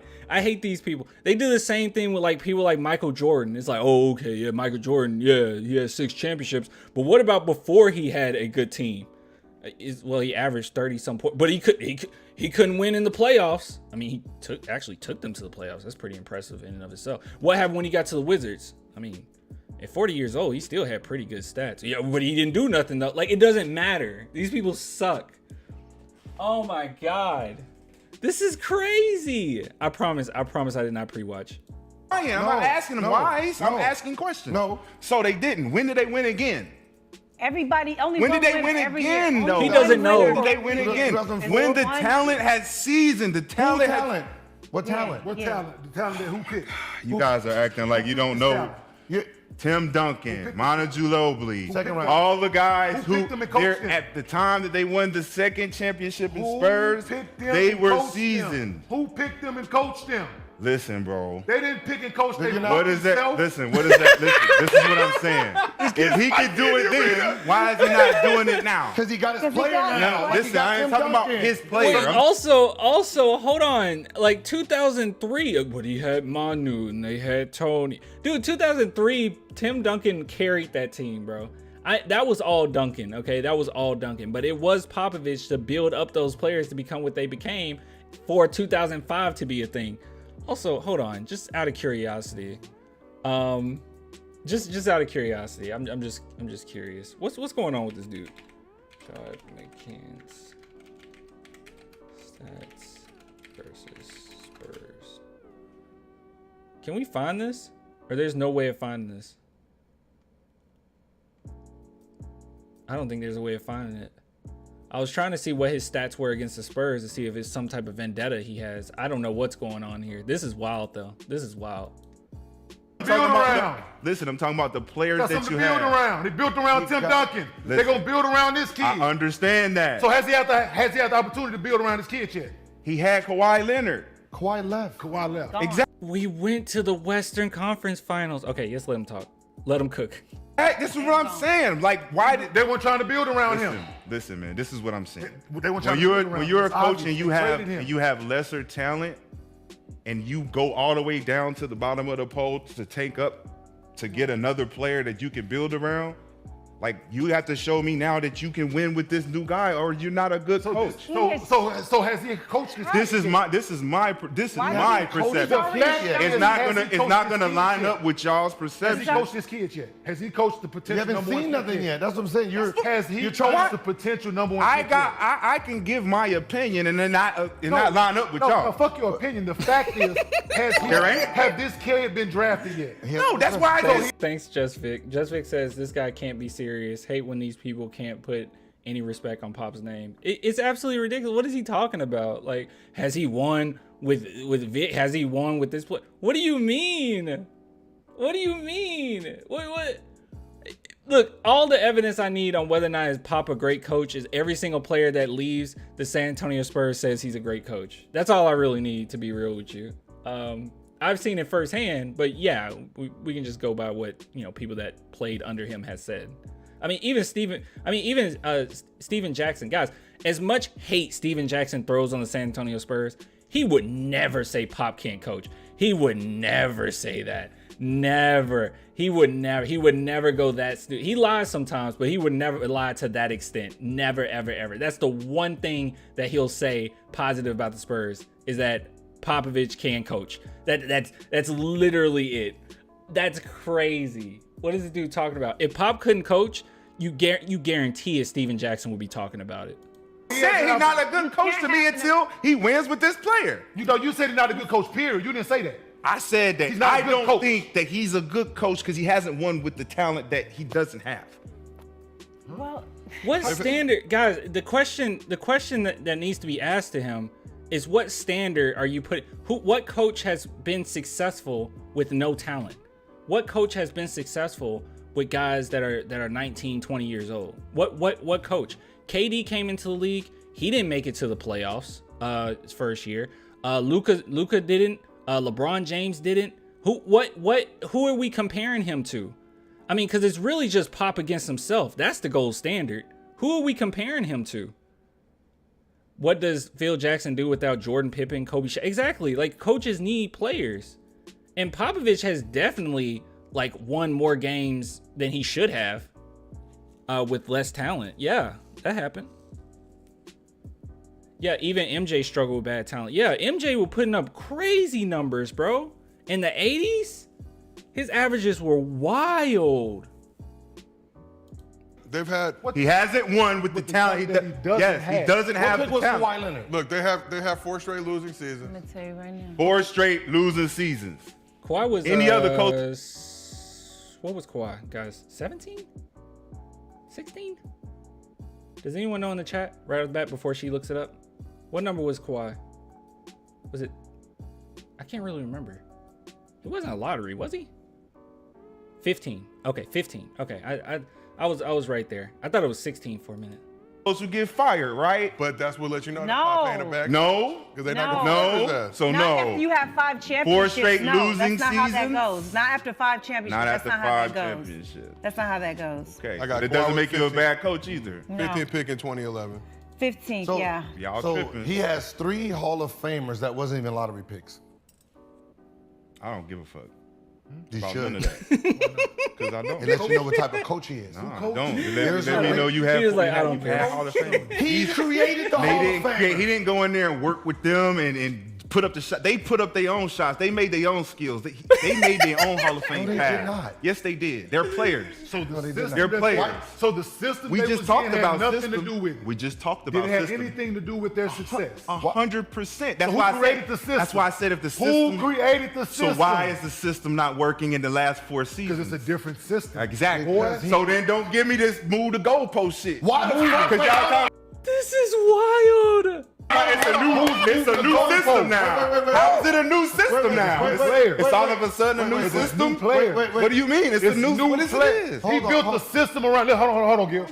Did he not build a system around Tim Duncan? Yes. Right. Tim Duncan not there no more. There's So no more system. therefore, has he had a Tim Duncan again? No. No system. So He had therefore, David Robinson. He built the system around David Robinson. So no Tim Duncan, no wins. When David Robinson was leaving, he brought in Tim Duncan. When Tim Duncan got there, everybody else started retiring. And then he got Ginobili and Parker. Second round, late first round, built 5 championships. All 3 of them left at the same time. He never had a chance to get a guy to build around. Now He tried to do it with Kawhi, which was going to be you know what? Was going to be. We went to the Western Conference Finals. It did. It was successful. Okay, it was successful. But hey, Kawhi and his team sucked.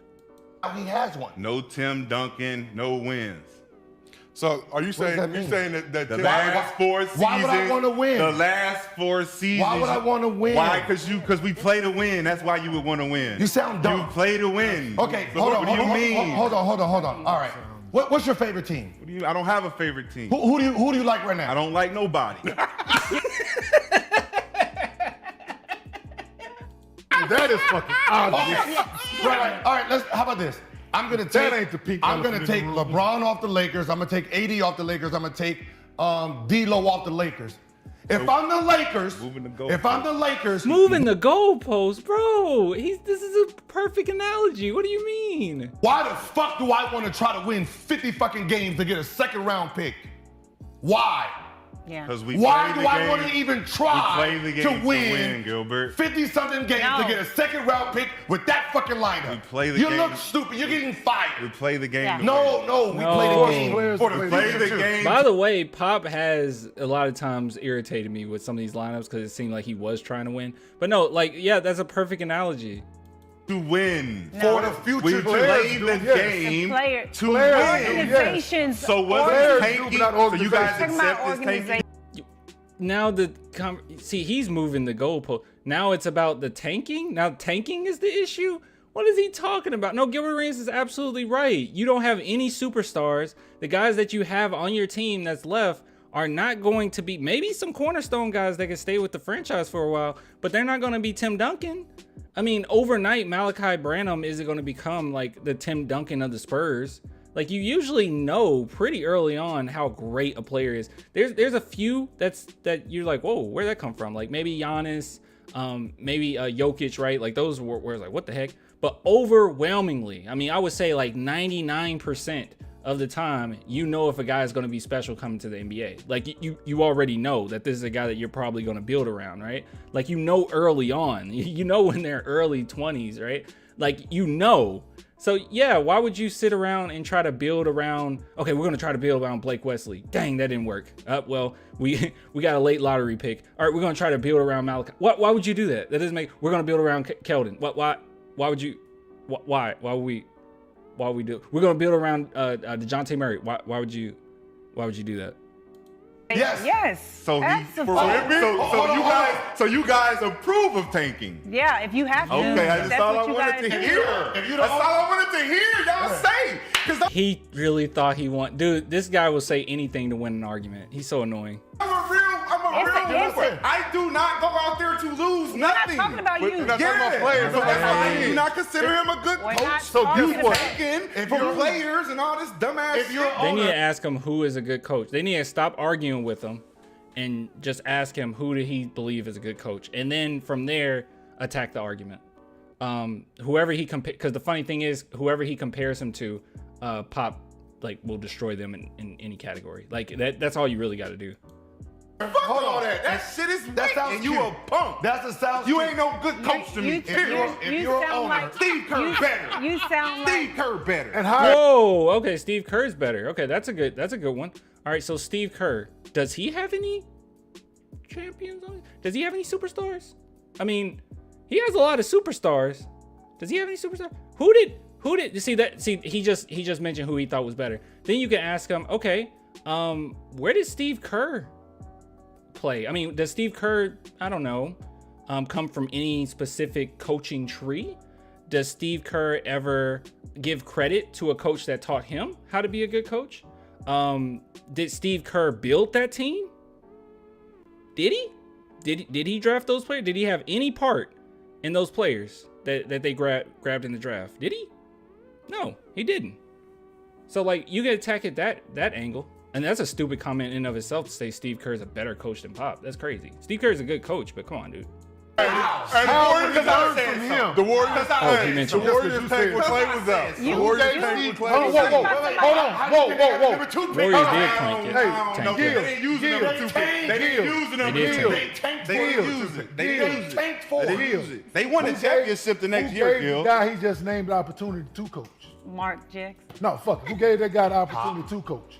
Where he coach at? Steve Kerr inherited a great team. Who gave Pop? He inherited a great team. He's not a good coach. He inherited. He's not Pop. He's not. You guys Pop the only one that can create players. No. You hear that? Listen to what Butler's saying. I'm just here to hold on. That's cooking right now. That's a fact. Y'all tripping. Were they fined when they tanked? They won the championship the next year. But were they fined for tanking? Exactly. No. Everybody. So that was a great coach and he tanked on purpose. I said he's a better coach. For tanking? He's a better coach. For tanking? Because he won. Won what? He won championships. With what? After, With whatever. what? With what? With what? After tanking, With he what? came back with what he had. With what? With They hat- tanked, with- and they with came he back had- with the same players and won. with a championship team. Hey, they literally tanked. What the hell is this boy talking? They literally tanked and came just back with the same talking, team. y'all. Who's gotta more be something responsible they for the can't- Spurs? Hold on, they dynasty? came back with the same team, which went to the championship. This boy's drunk. Yeah, Got to be something in that cup. They went to the championship. I was like, oh, Got to be. So they tanked the next year, got a number 2 pick. Joe, you want to and go to and the won next a go? 'Cause championship. They exhausting it. We asked They him The that. exhausting number trying 2 to pick change had my nothing. mind. We ain't changed my Hey, mind. hold on. I Hey, still say I'm and the standing number on 2 what I'm pick had standing on. nothing to do with the nothing to do with it. Pop We ain't a asked- good we asked- coach Their to number me. 2 pick had nothing to do with He ain't a it. good coach to but me. why do you? Fuck the Why dumb would In your you? opinion, who's we more just- responsible for the Spurs dynasty, Duncan or Pop? Duncan. You lost in the chat again, like usual. I don't care about no damn chat. He lost again. Shit. Yeah. Because of them Fuck points. about no Because of damn points. chat. Let's go. He lost. Chat, y'all won. Smart. That man, Gilbert Arenas usually has bad takes, but he is nowhere near topping this dude. Oh man, that was terrible. Gosh, what's that lady's name after the conversation? Who, her? She is pretty. She looks good. She is pretty. She's pretty. Let's see. Let's see what the comments. Oh, these are a lot of comments. Oh boy. Okay. All right, this is a lot. That was probably one, if not the worst basketball take I've ever heard in my life. That's insane. They won 4 chips in 8 years. Their second championship was 03. Tony was a sophomore and Manu was a rookie. McCann's just talking. Yeah, he doesn't even believe what he has to say. I like how he argued against himself and didn't even realize it when he said it takes years to develop talent that they drafted. He realized it was a stupid take from the get-go, but decided to go on regardless. Yeah, he was just, that was all ego, bro. He doesn't even believe what he's saying. I don't have a favorite team. I don't like nobody. That was funny.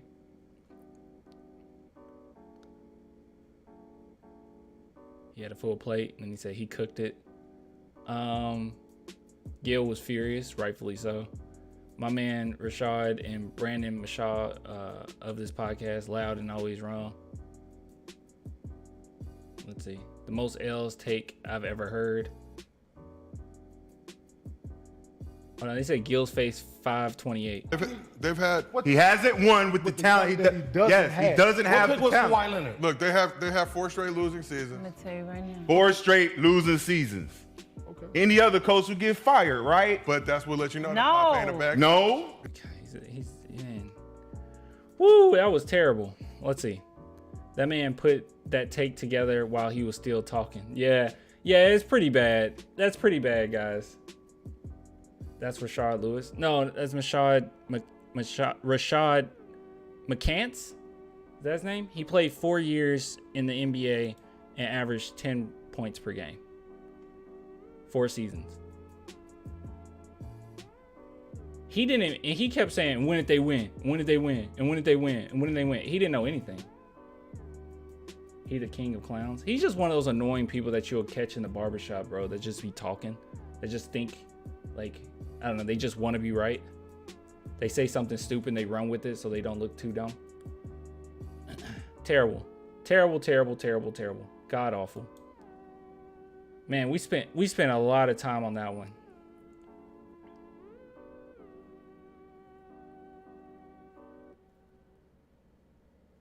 Guys, we spent a lot of time on that one. He didn't do much winning at all, did he? Nah. Okay. All right, where are we at now? What are we on now? All right, guys. We gonna jump next into the next one, or? All right, look, if you guys want to support the channel, clanthemerchfan.com, link in the description. So yeah, support your boy.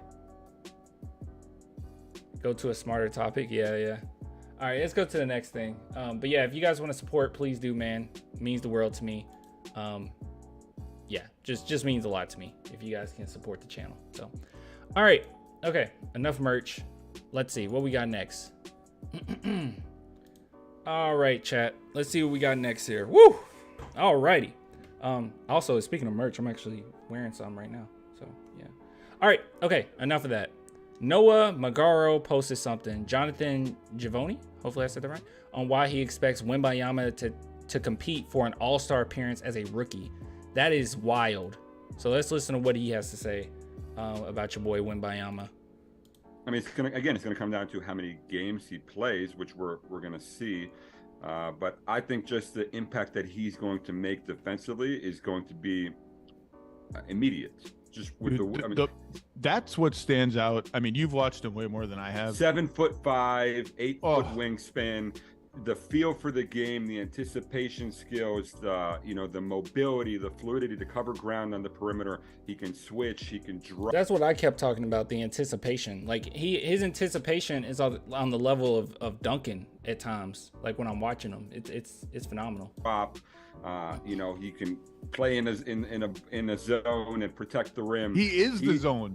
Exactly. I mean, like, just good luck scoring on that guy. He just puts his arms in the air, and he's going to be an impactful guy on that end of the floor. And then you talk about what he does offensively. Okay, he's probably not going to be a great shooter from day one, partially because of shot selection. He's shooting in the low 30s or the high 20s or whatever on the season. I mean, he's a great shooter who is figuring out which shots to take right now. But I think the NBA game is going to suit him much better than the European game. We saw it in the Ignite games, 36 points, 37 points. I think he's going to be a 20-point per game guy from day one. That is a good point, though. Like, as soon as he played against like NBA caliber talent, and guys, keep in mind, G League is getting better and better. That was my whole argument for why I think, like, when Filipino fans like hit me up and like, oh, you think we'll get Kai? We're not getting Kai Soto. I don't even know if he'll make it to a G League team in the NBA. And that's part of it too, because the G League, it isn't just like, oh, it's just the developmental league. No, like, there's some serious talent on the G League. And now you got it to the point where guys are getting drafted directly from the G League. That's how good they are. They're electing to go to the G League, get some money, rather than go to college and get noticed in that way. So yeah, it's a completely different thing now. And these are really good players. So yeah, the fact that he came and he played those 2 games in G League and just put up monster numbers, like it was nothing, I think you could see that. I think it translates very well in the NBA. And right now, I don't know if you guys watched any Wemby, but he was in the playoffs. I think he just got kicked out, right? But yeah, he was in the playoffs in France. I mean, correct me, Chad, if I'm wrong, but it was in France, and his numbers weren't like that great. But I think that the NBA is tailored closer to what he is. But even his numbers overseas during this play, it was really good. So yeah, and the fact that he still played and still wanted to go to, like, I mean, the fact that he played even though he know he's going first overall, that's risky. That takes some heart. So I do think he's going to compete. Oh, he's tied 1-1. It's tied 1. Okay. All right. Thanks, guys. For an All-Star nod, and it's going to be really, really fun to watch. Oh, that was it. I'm gonna watch that game. So game 3. Okay. Does anyone know what time it is? Because I know that the time is gonna be all over the place. Let's see if we can look this up. And by the way, by the time that this is posted, I don't know when this video would have been posted anyway, so you guys won't be able to. Well, if that's the case, let's go ahead and get out of here so we can talk. Oh, 2 p.m. Central. Okay. Probably 1 Central. No, I think it's 2. If it's 3, oh, okay, it's 1. Okay. 1 Central. Okay, I'll check it out. But yeah, good stuff. That's a good question though. Like, can he be an all-star player year 1? I've been very adamant on this, saying that we're not going to make the playoffs. I just don't think that that's going to be possible. History has shown that usually doesn't happen. But with that being said, as far as his personal stuff, I do think that he'll be Rookie of the Year. I think he can get that. If it's not him, maybe due to him still trying to find his way, maybe it could be Scoot, but I think it'll probably be Wemby more than likely. And then number 2, yeah, I think that's a huge possibility that he could be an all-star possibly. It's going to be really tough, but at the same time, his game is tailored towards the NBA. So I'm not mad at that at all. So good, yeah, pretty good take, pretty decent take. Pretty decent take. That wasn't a long one. That video wasn't that long. Yeah, NBA app. All right.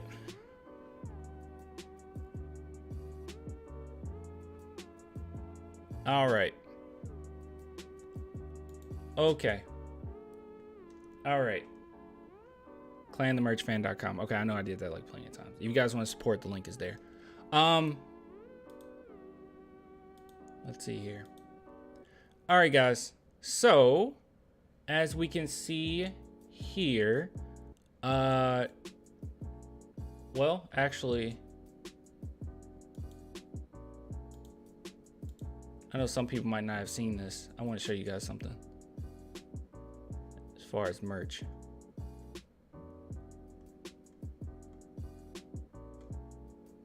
Tell me this isn't dope. You guys cannot tell me that this isn't dope. The fact that my merch was on the news, this guy's wearing it. Look at that. He's wearing it. He's wearing merch right there from the shop. It's pretty awesome, isn't it? Yeah. Okay. All right. Sorry. A little off topic. All right. This is what I want to go over. So big shout out to Vader who sent this to me through Twitter. He said that he had a translation here that he wanted to send over to me, and it is a Victor Wembanyama interview. So this is a translation, and I guess this is just part of what he says. He wants to become the ultimate player, I guess. I'm not completely sure, but this is it. There was something else he sent me as well. Oh no, he was just saying that it was from a video. Okay, just want to make sure I got all the info. So let's go ahead and go through this. I have not read any of this, so we're in for a treat, hopefully. So this is Victor Wembanyama on its current situation. By the way, he told me if the translation isn't perfect, he apologizes, but you know, they did the best they could. All right, so here it goes. It's been months that I've been thinking that no matter where I go, it's going to be the right place if it's not the right place to directly make it better. I know that I have my good luck and that for the rest of my career, his go very well. It will go over well. I think that's what they mean. Let's say that the fact that it's San Antonio adds a huge plus. I always believed in myself. I always knew I would play in the NBA. It's still a bit unreal. Okay, so this is, I'm assuming this is before. Is this before he got drafted? I guess this is before he got drafted. All right, this is him on media pressure. As for the media pressure, it's basketball. It's my job. I have no reason to worry about not being good at a basketball game. I never worried. Oh, by the way, this is a continuous thing with other players that are really good. Most of the time, they don't worry about the media as much as we think that they do. Yeah, most of the time they don't. All right, moving on. Let's see. After the lottery, I gave myself a little... Oh, wait. Oh, okay. Sorry. I have the mentality. Okay, this is after the lottery. I have the mentality that he's already saying he's going to San Antonio. Obviously, you got to chill with that. No one can really like just blatantly say it, but he knows he's going to San Antonio. Okay. All right. Okay, we're good. All right. After the lottery, I gave myself a little time to go see on Twitter, photos, videos, montages. I try to maintain this relationship with the fans, and at the same time, it doesn't take a big part of my thoughts because I know it's a trap in which it's too easy to fall. Oh, okay. So he went on social media briefly, but then he had to take a step back and be like, all right, okay, I need to chill because I don't want it to get to my head. And also, I mean, there's gonna be plenty of people hating on you too. Let's see, to tweet 10 times a day to answer all the haters. But I always say the most important thing is the season. It's the team, and then the rest, his past afterwards. Okay. Let's see. Victor Wembanyama about the Vegas tour. Of course, there was a little adrenaline in addition. And if you're wondering what this is, I'm pretty sure this is the G League game. It was a stakes match. Stakes matches is where I am the best, but well, there's always this little stigmatization of Europeans by the NBA audience. That's true. A lot of people weren't buying into him until they saw those two games, which is normal because it's far away. We don't really know American public on European prospects and European league. It was a bit of a revelation to American audiences and therefore to the international public. Victor Wembanyama and Magic Johnson? Okay, chat, you might need to help me with this one. What is this? Very great honor is a good surprise. He was a really good guy. So he met Magic Johnson? Nice. It gives a lot of joy, and especially when I saw my parents also, it was mostly them who grew up with it. They were really crazy. I don't quite understand this one. Magic was a French League All-Star game? Oh, he was at the French League All-Star game? Oh, okay. Magic saw him at the Pistons Bulls game in Paris. Okay, I didn't know that. Okay, thank you. All right, cool. I didn't know that. His parents and his sports education. My parents is real athletic technician. He taught me a lot, or my father is, sorry. My mom to talk about the basketball story. She's still here and she's setting them up. She's played until I was maybe 6 years old. She was my coach also a little bit. Oh, okay. Dude, it's very similar to Sohan, right? Like Sohan's mom played ball and she also, didn't she coach him up as well? I'm not 110% sure on that, but it seems pretty similar as far as their moms. So I'm sure that they'll relate in that regard. I clearly always bathed in basketball. Okay. She didn't impose herself on my basketball education. She let my coaches do their job and she did her job as a mother. By the way, a lot of people that's like, oh dude, LeVar Ball, he's such a great dad. I'll be honest with you guys. I don't really like LeVar Ball, but also, I don't know, bro. He always treated his kids like they were like Michael Jordan and everyone else was just trash. Which, yes, you believe in your kids, but he also treated things like that. Like that whole scam he did when he created the, what is it called? The JBA. And it was basically really just a showcase for his own kids. And a lot of those kids didn't even get paid what they said they were going to get paid. And they missed out on opportunities to go to college and become like better player. No, dude, screw LeVar Ball. Okay. You want to talk about great parents? Like he's all show. Okay. Great parents are guys like, great people that have great parents are like Sohan, like Victor Wembanyama, like Blake Wesley. He's another one that has really great parents. These are people that have great parents, bro. Not the Ball brothers. I'm sorry. He's a great dad. I don't think so. I don't know. That's just me though. I don't know. I think he's a piece of crap. All right. Anyways, moving on. Sorry. That's like, yeah, sorry. Victor Wembanyama on his situation since the beginning of his career. I was often outclassed, so I was often the youngest. In fact, I'm still the youngest today, or I almost never dominated because I've never played with people my age. I've never dominated until this year. Huh. Okay. Let's see. French Pro League trophy presentation. I felt a bit lonely with all these trophies, but it was a great pride for me to win these titles before my departure. I'm trying to help my team as best as I can, if it's by scoring 20 points, but if it was 10 assists or 10 rebounds, I would have done it. Or if it was by scoring 8 points and being on defense, I would have done it too. So that's a really great mentality. So he's basically just saying no matter what the team needs, he's going to do it. He's going to win winning basketball, not Wemby basketball. And that's good. You know, same thing with Duncan. Duncan did the exact same thing. But yeah. I understand where you're coming from, but Clan just did LeVar dirty. No, dude, LeVar, I don't know. Con artist sets a terrible precedent, even for his own kids. I don't know. Screw him. I don't care. Okay, moving on. There's people, like, a lot of people have great parents in the NBA, okay? It's like LeVar was put on this pedestal. But it's all a show, bro. It was all a show. It was all for, his personal things, make extra money, all that good stuff. I don't know. It's just lame to me. I think there's a lot of great parents in the NBA. I think, believe it or not, even though it's been kind of weird, I think Ja Morant's dad is a pretty good parent for him. So I don't know. A lot of people have great parents. All right, moving on. The ultimate player. I try day by day to be a little closer, and one day I'll reach it. Sorry if the translation was not perfect. I am not Anglophone. Okay.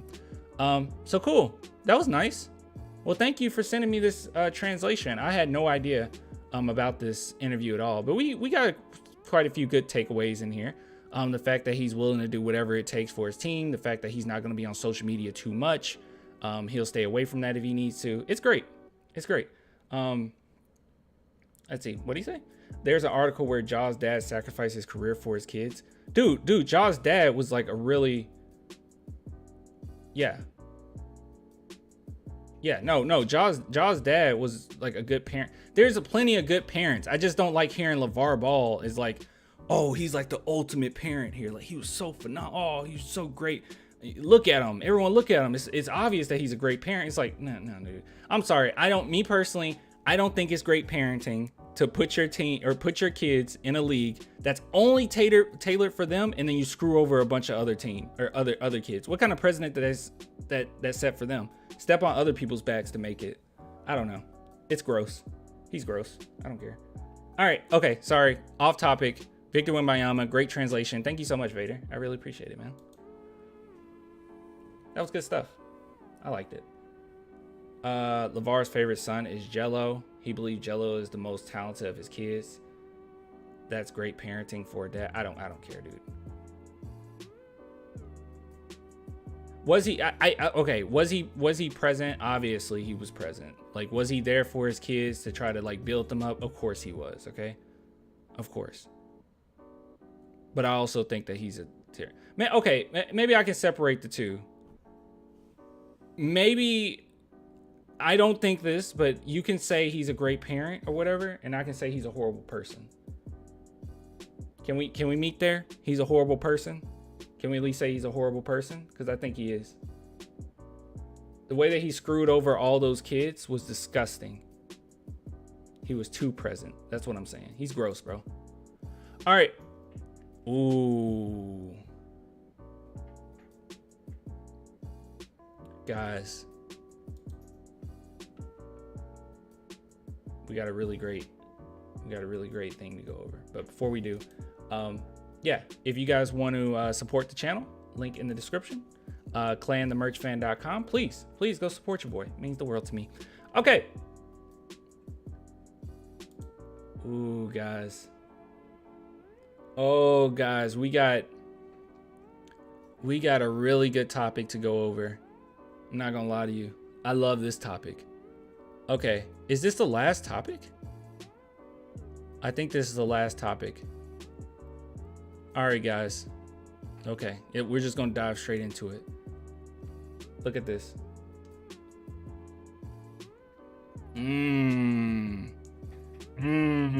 Okay, so chat. Scoot Henderson thinks he can go #1 overall over Victor Wembanyama. I want to build that fan base in San Antonio. So let's look at the full quote here on what he had to say.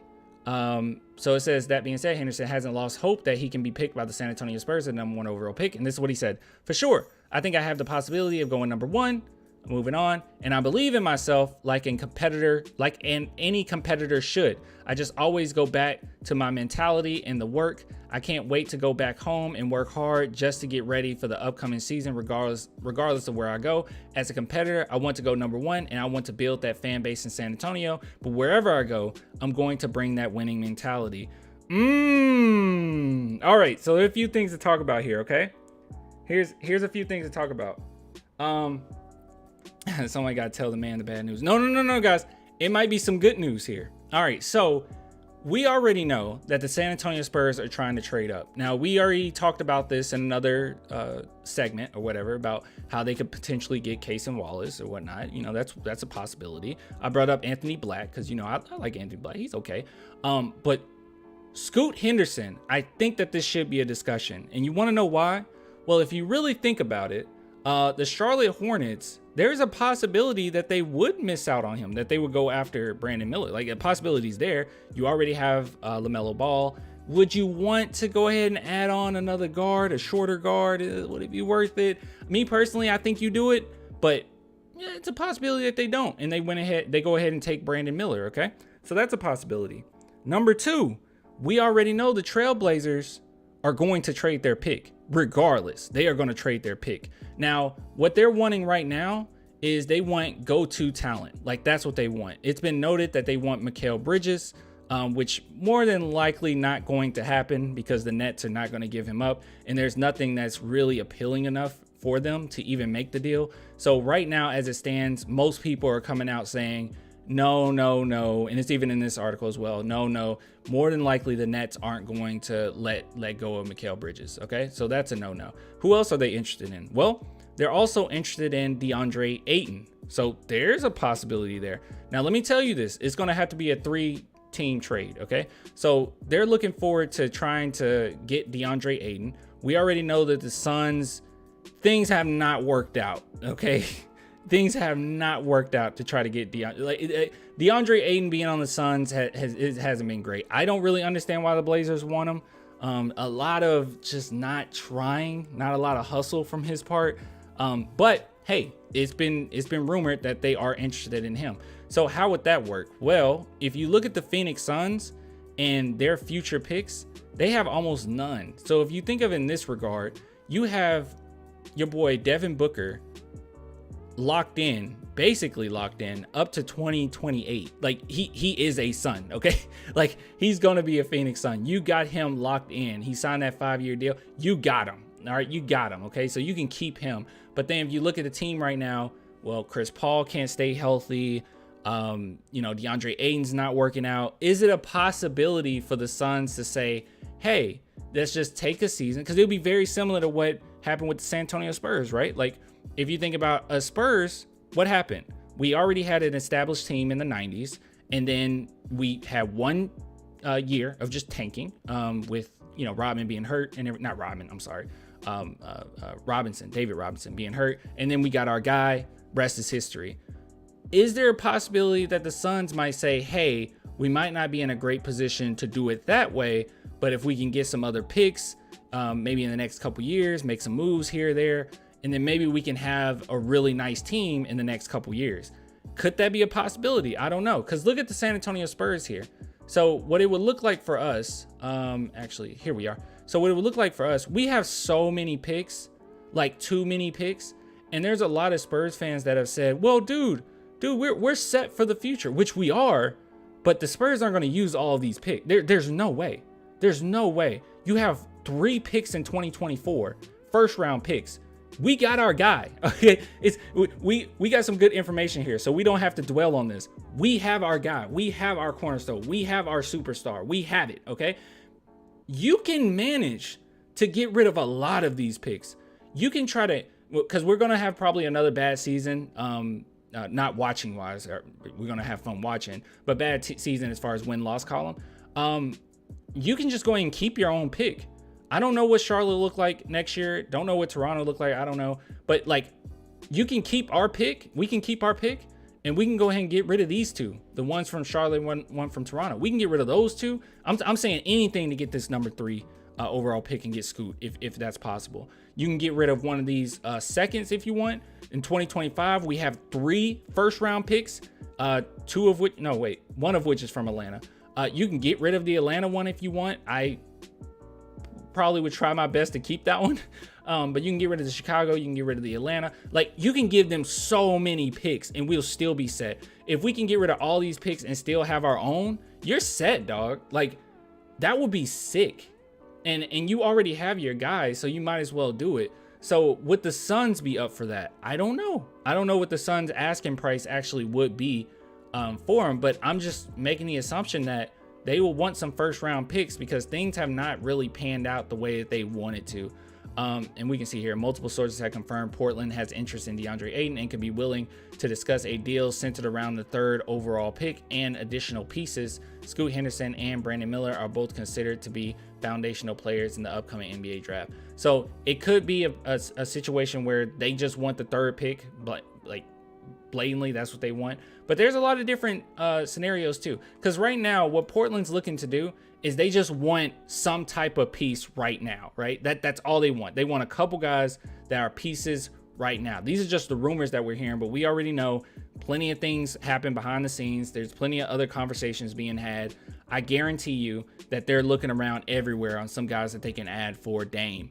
And with that being said, it doesn't have to necessarily be the Suns. All I'm saying is we have the firepower to make this happen, but it has to be a three team deal. Like that's it. I've seen some Spurs fans say, well, what about Keldon? Could we get rid? No, that's not enough. We don't have any player. Vassell isn't enough. And you're not going to get rid of Sohan. You have no pieces to give. You can only give picks, and it's going to take a lot of picks. But that's not even really, I would say that's a risk you take, but that's not even really a risk. You got your guy. You got a generational talent, you know? So yeah, I'm just throwing that out there. Don't necessarily think that this is out the window, that the Spurs can't get Scoot Henderson, because there actually is some pathways to have both Scoot and Victor Wembanyama. There are some pathways here, and it would involve you getting rid of a lot, but that is fine. You don't need all that. Look in 2025, 3 first-round picks, 3 second. Why do you think he did this? Like, seriously, why do you think Brian Wright got so many picks? Did you think he got this many picks because he's expecting to, yeah, we're going to use all of them? No, of course not. Of course he's not going to use all of them. This is ammunition. That's all this is. It's just ammunition. Same thing with the cap space. It's ammunition for when you need it. But yeah, could they do exist? What do you mean? Could they both exist in the? Yes. A lot of times, yeah, they can. A lot of times with Scoot Henderson, when people think about Scoot, they're like, oh yeah, the high flyer. But he's a very good facilitator as well. Like a really good coexist. Okay. Yeah, he's a very good facilitator as well. Like really good. I mean, Hall of Fame needle threader at times. He would definitely fit in with Sohan. He's good around screens and everything. Like it would be perfect. It would be totally fine. They can definitely coexist. And they will work out pretty well too. Victor is a good catch and shoot guy. He's a good pick and pop guy as well. Scoot is a guy that goes straight to the rim. Scoot is an alpha who gets the final shot. You don't think about all that, dude. Don't buy into that narrative. Who gets the final shot? Do not buy into that narrative. Okay. First and foremost, whoever gets the final shot is who Pop says get the final shot. Don't worry about all that. Okay. Either one of them, I trust either one of them with the final shot. It doesn't matter. It doesn't matter. Okay. Kobe has been on teams where he didn't take the last shot. All right. It happens. Okay. Tim Duncan was the alpha of our team. He didn't always take the last shot. Sometimes it was Tony. Sometimes it was Manu. Sometimes it was Duncan. Don't think too hard about this. That's a good problem to have. When you say you have 2 great players, who takes the shot? That's a good problem to have. Don't worry about it.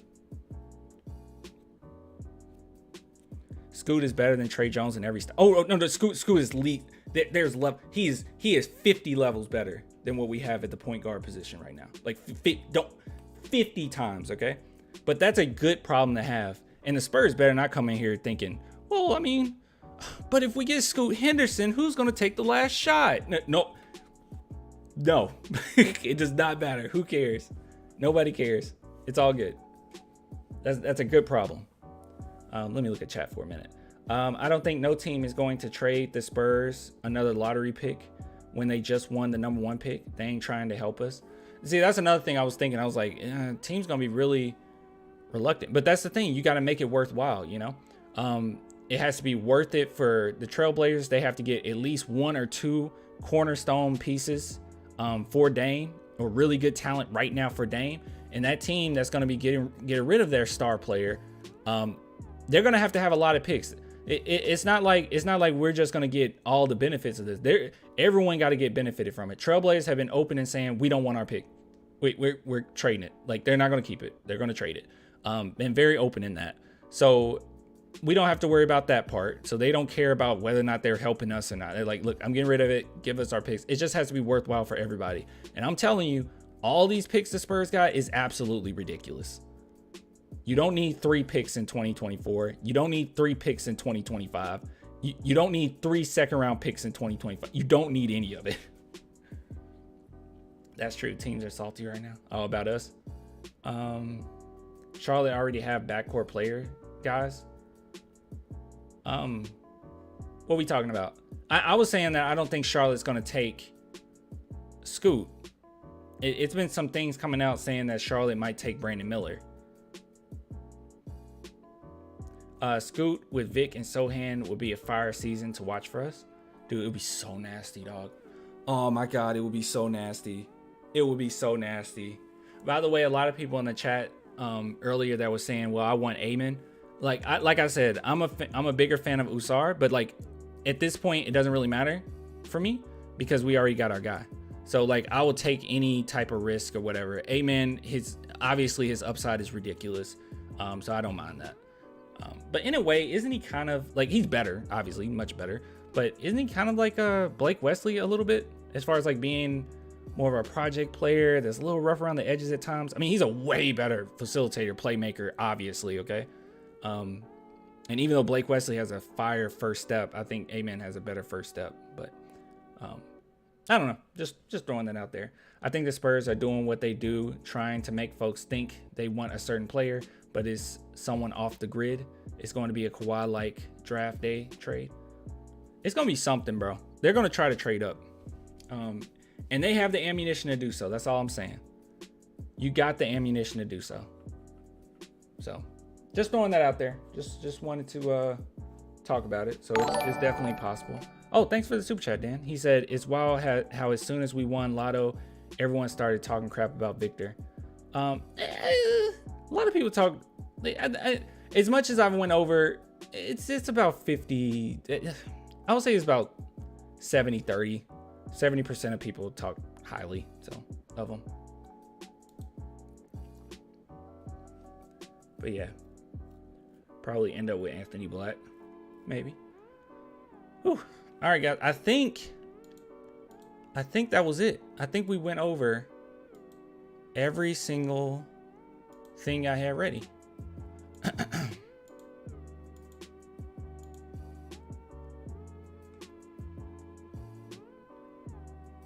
Yeah. I think we went over every single thing I had ready.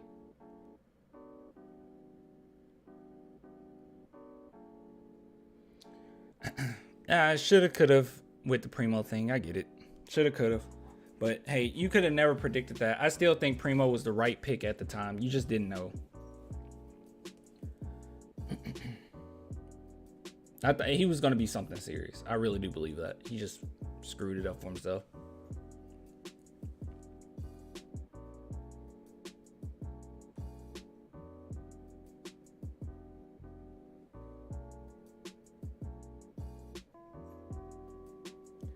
No way Charlotte passes on Scoot. He's the best player available. Let me see.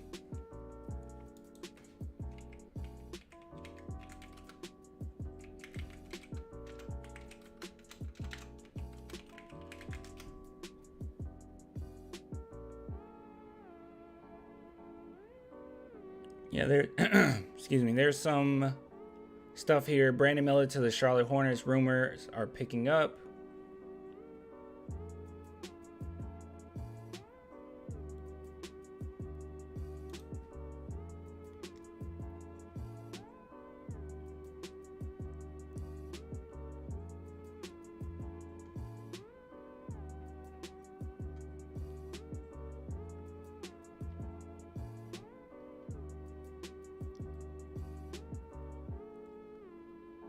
Let's see.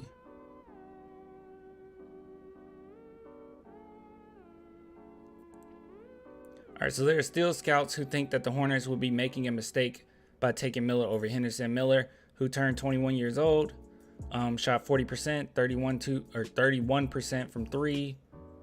Let's see. Some scouts view Henderson as an easy best player available pick that the Hornets can't afford to pass on, regardless of how the team thinks he'll mesh with LaMelo. That's how I feel, but there's still stuff coming out saying that they could potentially take Brandon. Hornets general manager raised eyebrows after saying, I think we can be a little bit picky and take into consideration not only the overall talent, but also the position. There it is right there. There it is right there.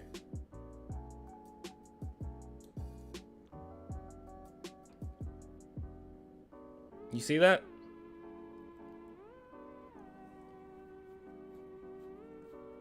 So they're saying you can be a little bit picky and you're the second overall pick is not super promising to assume that they're going to go for a Scoot.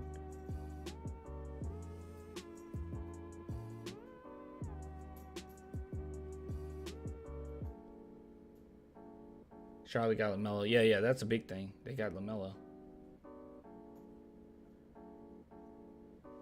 Yep. Hornets are so dumb. Dude, if it turns into us getting Scoot, like who cares? Has that ever happened? that a team got the first overall pick and then was able to get like the 3rd or 4th overall pick? Has that ever happened? They taking Brandon? I think they are too. But that's just GM trickery. Yeah, that's true.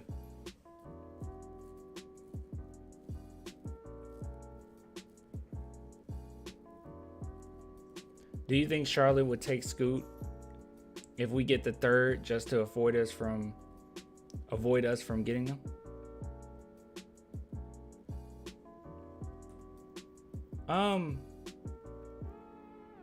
Not necessarily.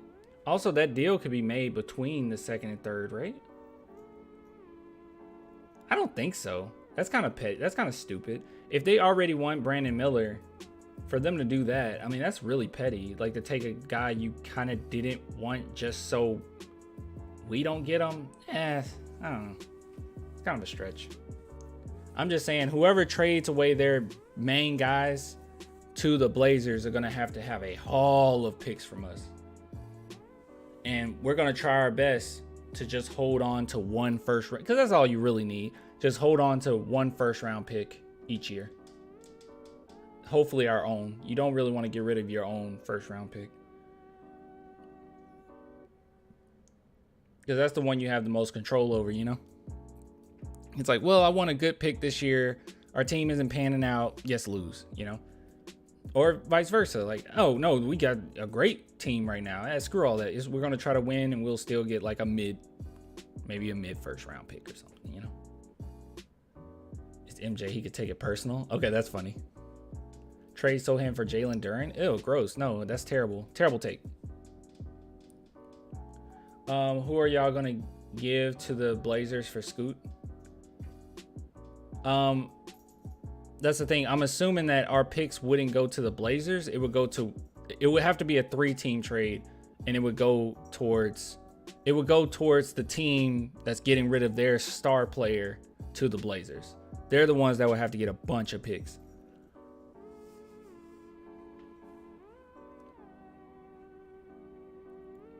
But that's the thing, man. When you're a small market team, that's why he got all those picks, so you can weaponize them like this.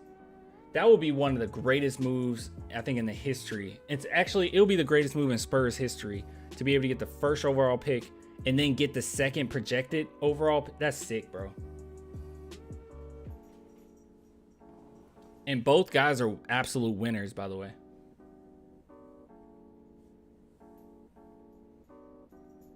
Spurs should just tank again. Screw it. They are going to tank again. I don't think it'd be on purpose. But I don't think we're going to be a great team. Will be fun to watch. My cat's biting me. Will be fun to watch.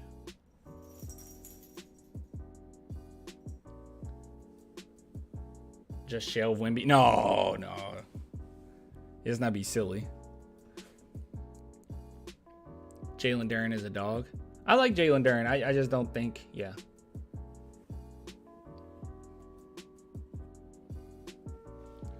Let me see something.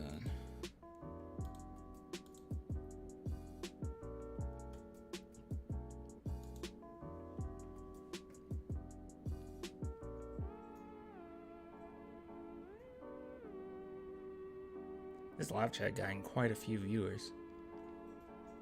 Quite a few of you guys came through. Did we get any subscribers from this? Let's check. Let's check. You guys want to check with me?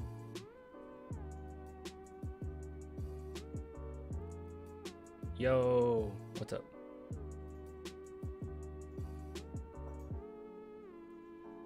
I don't like the free agent pickings this summer. Oh yeah, the free agents are terrible. You should make a video comparing and contrasting the 7 guards the Spurs could take in the lotto in a scenario where they trade up. I might do that. Here's the thing, man. It's just so, I keep saying this. I'm not complaining either. Like, it's awesome that I have, so many things to talk about, and I've gotten so many like subscribers from the stuff that happened with this, and that's great. Like, I'm not complaining. But there's so many things that I already have recorded, and there's so many things that I already need to, you know, go over. So it's just kind of hard to get there, you know? Yeah, it's just hard to get there, to like shy away. Cause I could, like, I genuinely could do 3 videos a day. I could, if I really push myself, I could, but it doesn't really help the channel much to do 3 videos in a day. They start to overlap. 2 videos a day is fine, but they start to overlap each other. And yeah, it messes up the algorithm and all that good stuff. If I could, I would just do 3 videos in a day, but it doesn't really make a lot of sense too.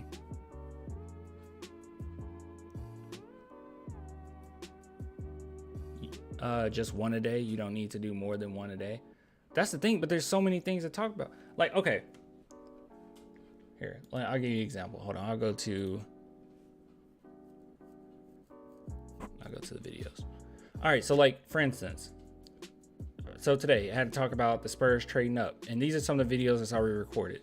So there's an athletic writer that trashed the San Antonio Spurs. There's an article I came across when it comes to like Wemby's brain, like he's actually really smart. Gilbert Arenas called out the Wemby pick. This live stream alone, we talked about Gilbert Arenas. ESPN co-host has terrible Spurs take after Wemby. Giannis and LeBron warns NBA about Wemby. Andre Drummond speaks out about Victor Wembanyama. So Andre Drummond had something to say about the situation. Another article that I came across that talks about Victor Wembanyama's history, and it makes sense to me why he's a good shot blocker. And yeah, got quite a few other stuff too. And then not to mention like 7 or 8 topics that we talked about today. You know, it's like, yeah, I could spread it out, but some of this stuff, I don't want it to be like super old news. 1 long video a day. Like, some of these are pretty long. I don't know. It's not hurting me, guys. Like, I'm fine. It's all good. It's all good. I just can't get to the point where I do 3. That's gonna be a no. 2 is fine. Do you see LeBron playing for us for 2 years draft if we drafted his son? I don't know. LeBron already talking about retirement. I don't know. Is it pretty bad that I'm not going to miss him? A lot of people are like, oh my God, the game without LeBron. I think I'll be okay. I don't think CP3 will want to come to the Spurs. He wants to win a ring before retirement, which is probably next year. No, I don't want Chris Paul on the Spurs anyway. It doesn't really make a lot of sense. Bringing back an old Spur would be nice, you know,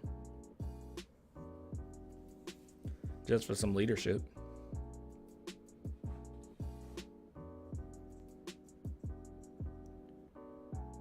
If CP3 came to Spurs, they would want vet minutes.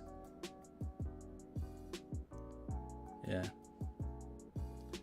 Y'all seen, have you guys seen, I did 1 video on it when he first did it, but he kept doing it. Jeremy Sohan kept making fun of. Wait, what was this? Why was it deleted?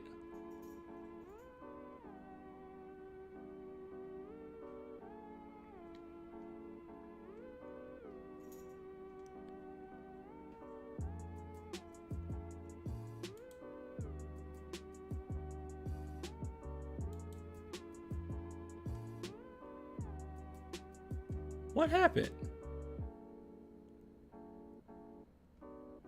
Bear videos. Oh, okay. Oh, this is from earlier. The author was deleted by the tweet. Okay, the tweet was deleted by the tweet. Okay. Yeah, that was a video of like a bear going to a backyard or something. Like it was like 5 baby bears or something and a mom that got into a backyard. Yeah, I remember that earlier. Okay, anyways. Yeah, he was like trolling like crazy. So it was start off with, why does King James flop so much? And then he put this one 2 days later when they lost again. And then he posted this one, dun dun dun, when they were getting ready to lose. And then he posted, good night, hope everyone sleeps well. Like he was like making fun of them.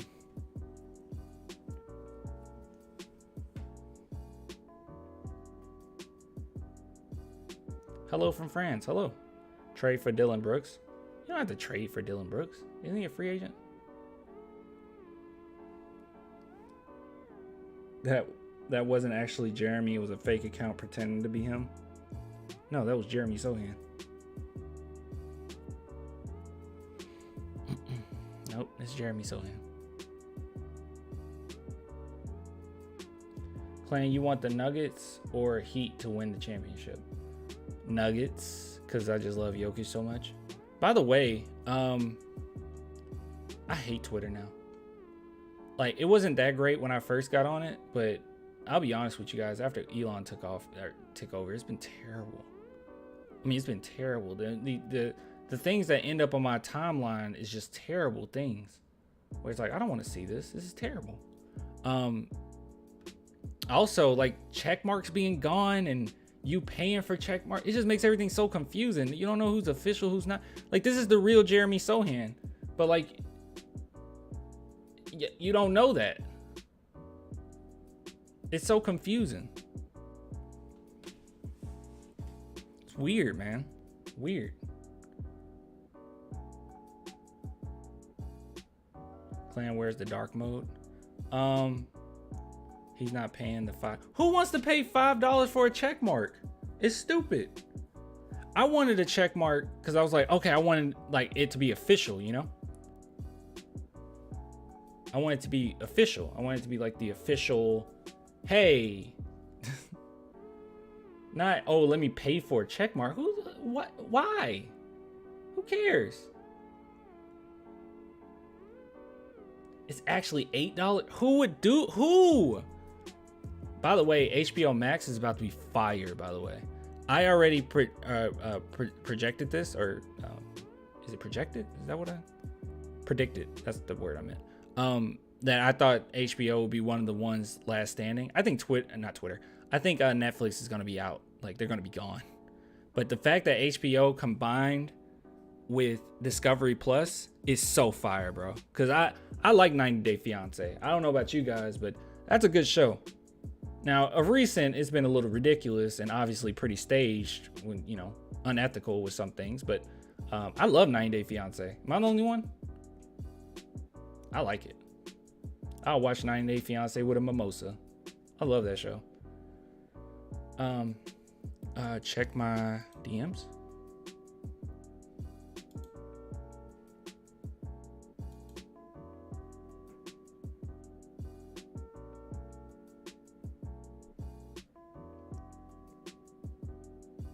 Take a look at Mike Miles if you're not familiar with him.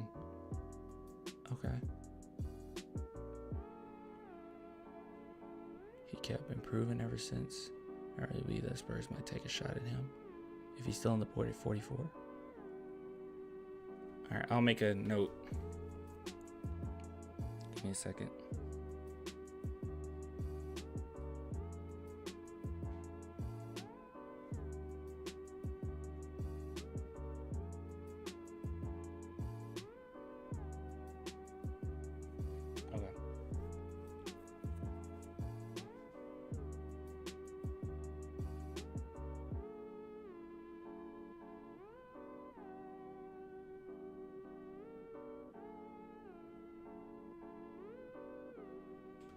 Yeah, but yeah, no, Twitter sucks now. But HBO is about to be fire.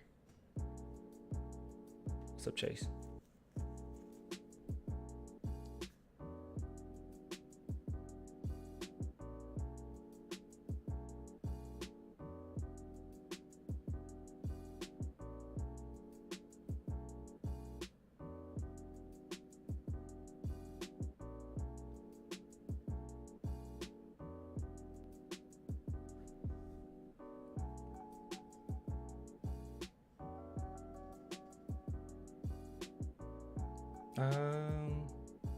I should watch highlights of the top 10 picks right now. No.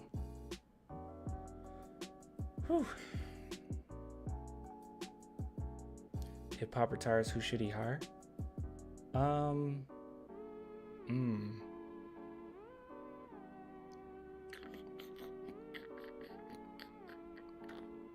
actually don't know.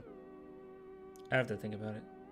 Disney Plus and Hulu are supposed to merge since Disney had a huge drop on subscribers. That would be crazy for streaming. Yeah, they're supposed to merge, but you know, Disney and Hulu, which I'm not sure, HBO didn't, they don't own Discovery, do they? Disney owns Hulu. So, and even if you got like a Disney subscription with certain packages, it comes with Hulu anyway.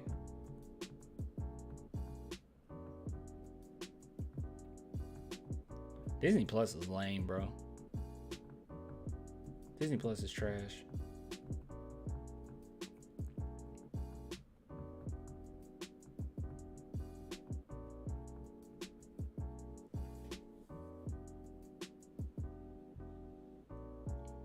Whew. All right, guys. When is the draft? Is it the 22nd? 1 month from now?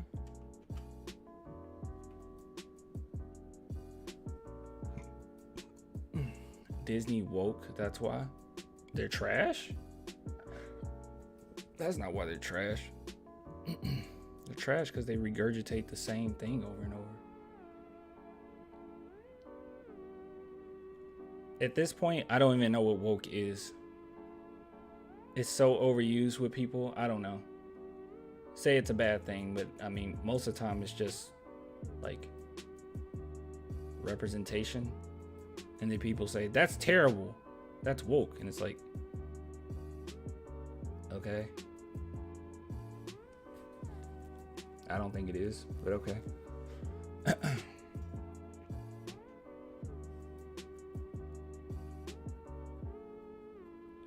Yeah.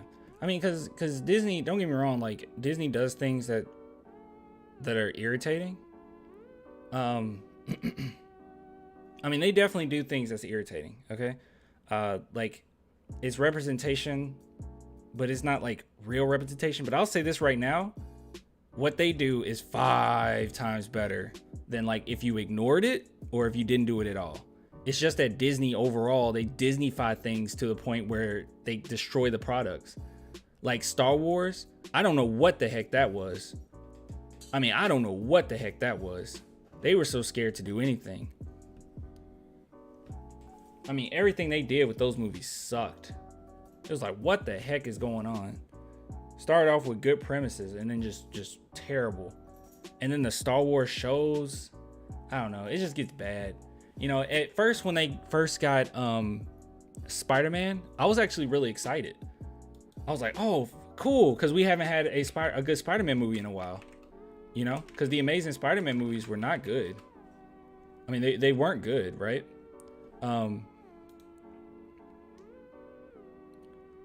So yeah, they weren't good, but I was like, oh, okay, well, Disney takes it because they were doing such a good job with Marvel. It was like, okay, we're gonna get some really good movies. And they Disney-fied the crap out of Star Wars, man. I mean, not Star Wars, Spider-Man. They Disney-fied them to the up degree. It was terrible. It was terrible what they did to Spider-Man. I mean, were the movies enjoyable? Yeah, but there were no stakes to anything Peter Parker did. He didn't have any backlash from it. He was just kind of, I mean, he was a screw up, but nothing really bad happened from his actions. Everything was nice and tight and clean right up. Like, it's just like annoying. It's like the point of Spider-Man is like, he's like one of us. Like, he screws up and it destroys things. But this one, it was like, oh no, everything's fine. Like, he's given the suit, he's given the money. He's like, it's like, this is terrible. But I was happy that Sony is kind of taking them back. Sony, with like Into the Spider-Verse, I was like, oh my God, that was amazing. See, that's taking chances. Disney at this point don't take chances, bro. Everything's like the safe route with them. And I saw someone in the chat say the Obi-Wan series was awful, wasn't it? How do you mess that up? And that was another thing. They weren't willing to go full on dark. The best scenes from that series, that short series, was when it went dark. Disney's not willing to do that. Disney wasn't willing to go full on dark. The best parts were when they went dark. Everything else was just like dumb.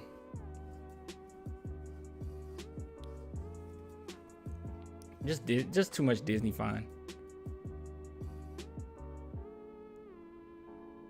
Yeah, you agree, right? Yeah, Jake agrees. Yeah, this is terrible. It's terrible.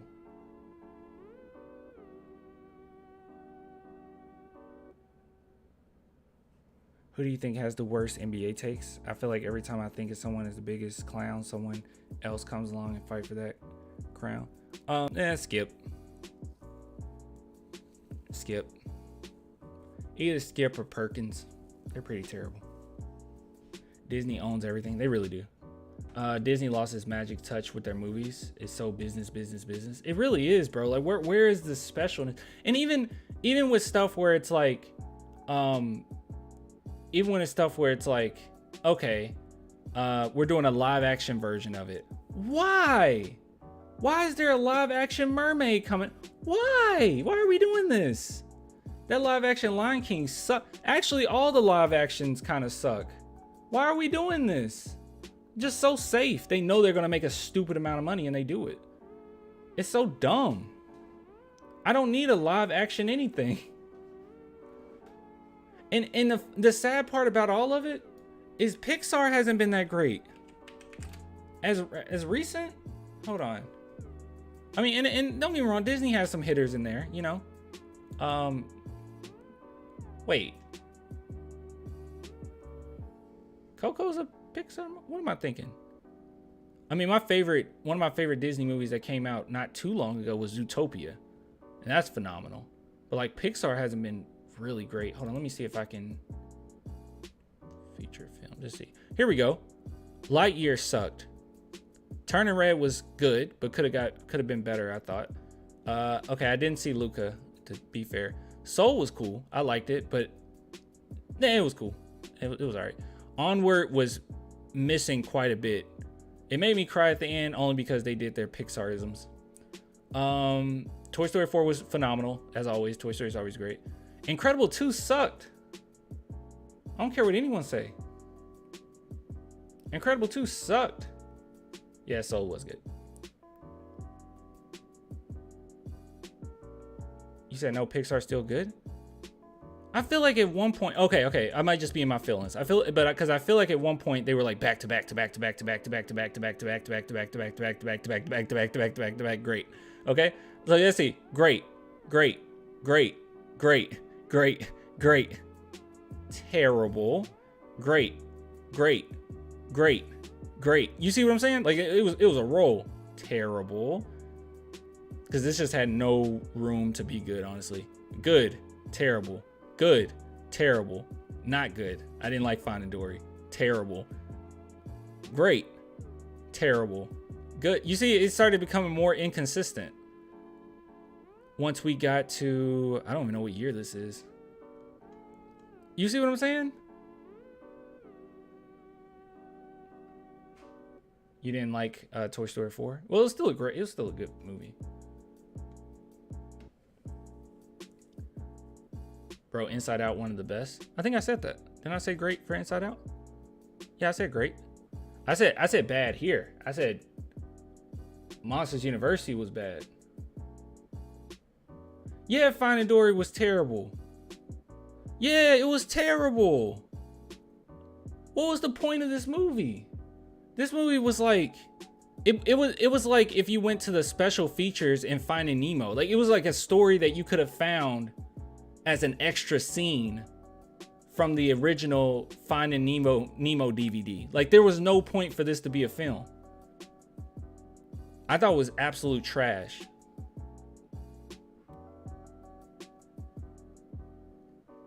And then when we talk about like, oh, is Disney being woke? First off, like I said, representation is always good. Nothing wrong with that. That's great.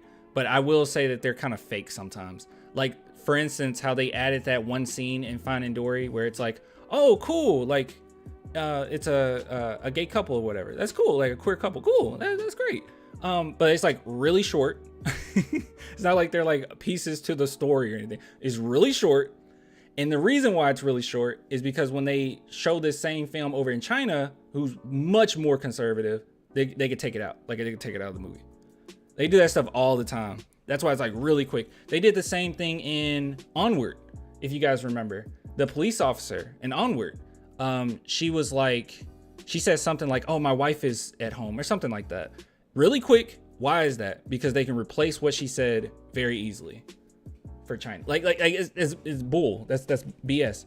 Once again, better than not having it, but let's not pretend like, you know, Disney is like great with that type of stuff. They're not. And I would much rather, like for me, I would much rather have a movie where it's like all encompassing, like you go full on, like Soul, for instance, right? Soul, that's good representation. Like Soul is a perfect example. That's good representation right there, right? Like it's entrenched in the culture. It's his own, like he's his own character. Like that's great. I don't care for it, and that's more so Disney, right? Like I don't care for, oh, you just swap the race. It's like, that's cool. I like it. I'm fine with it. Like representation's good no matter what. But I would much rather it be like a whole new experience, you know? A whole new character. You know? Weird how China is so racist but loves the NBA. Dude, China. Dude, have you guys ever seen movie posters in America versus China? Look how terrible this is. Oh, perfect example. This is what I was going to bring up, actually. Look at this. Look at this. Isn't this something? You see what's going on here? Ooh. So this is America, and this is China. This is America, and this is China. You see what's going on?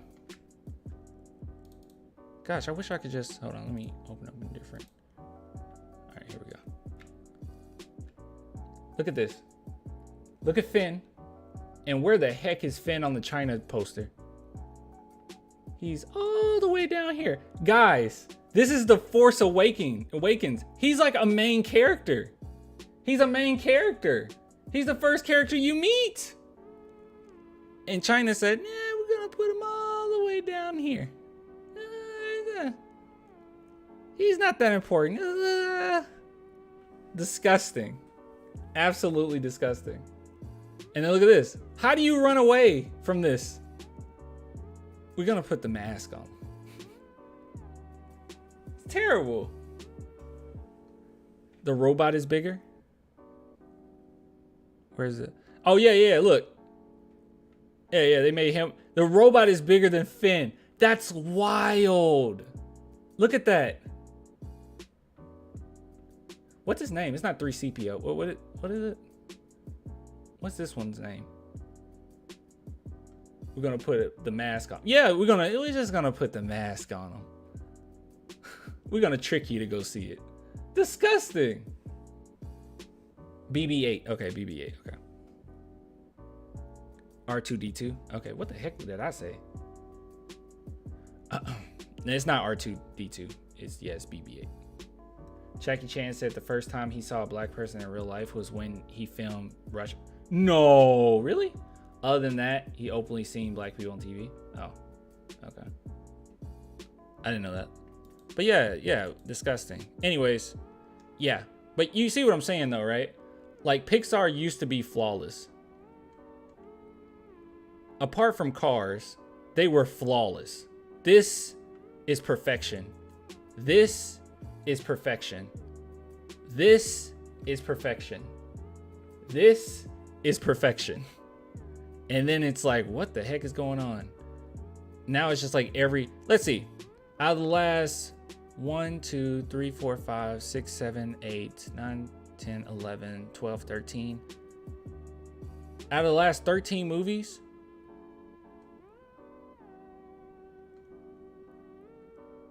you have about 6 good ones and probably about 4 great ones.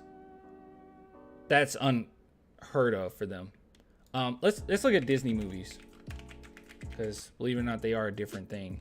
I feel like Disney has done better than them lately. Oh God, they're including the freaking Marvel movies.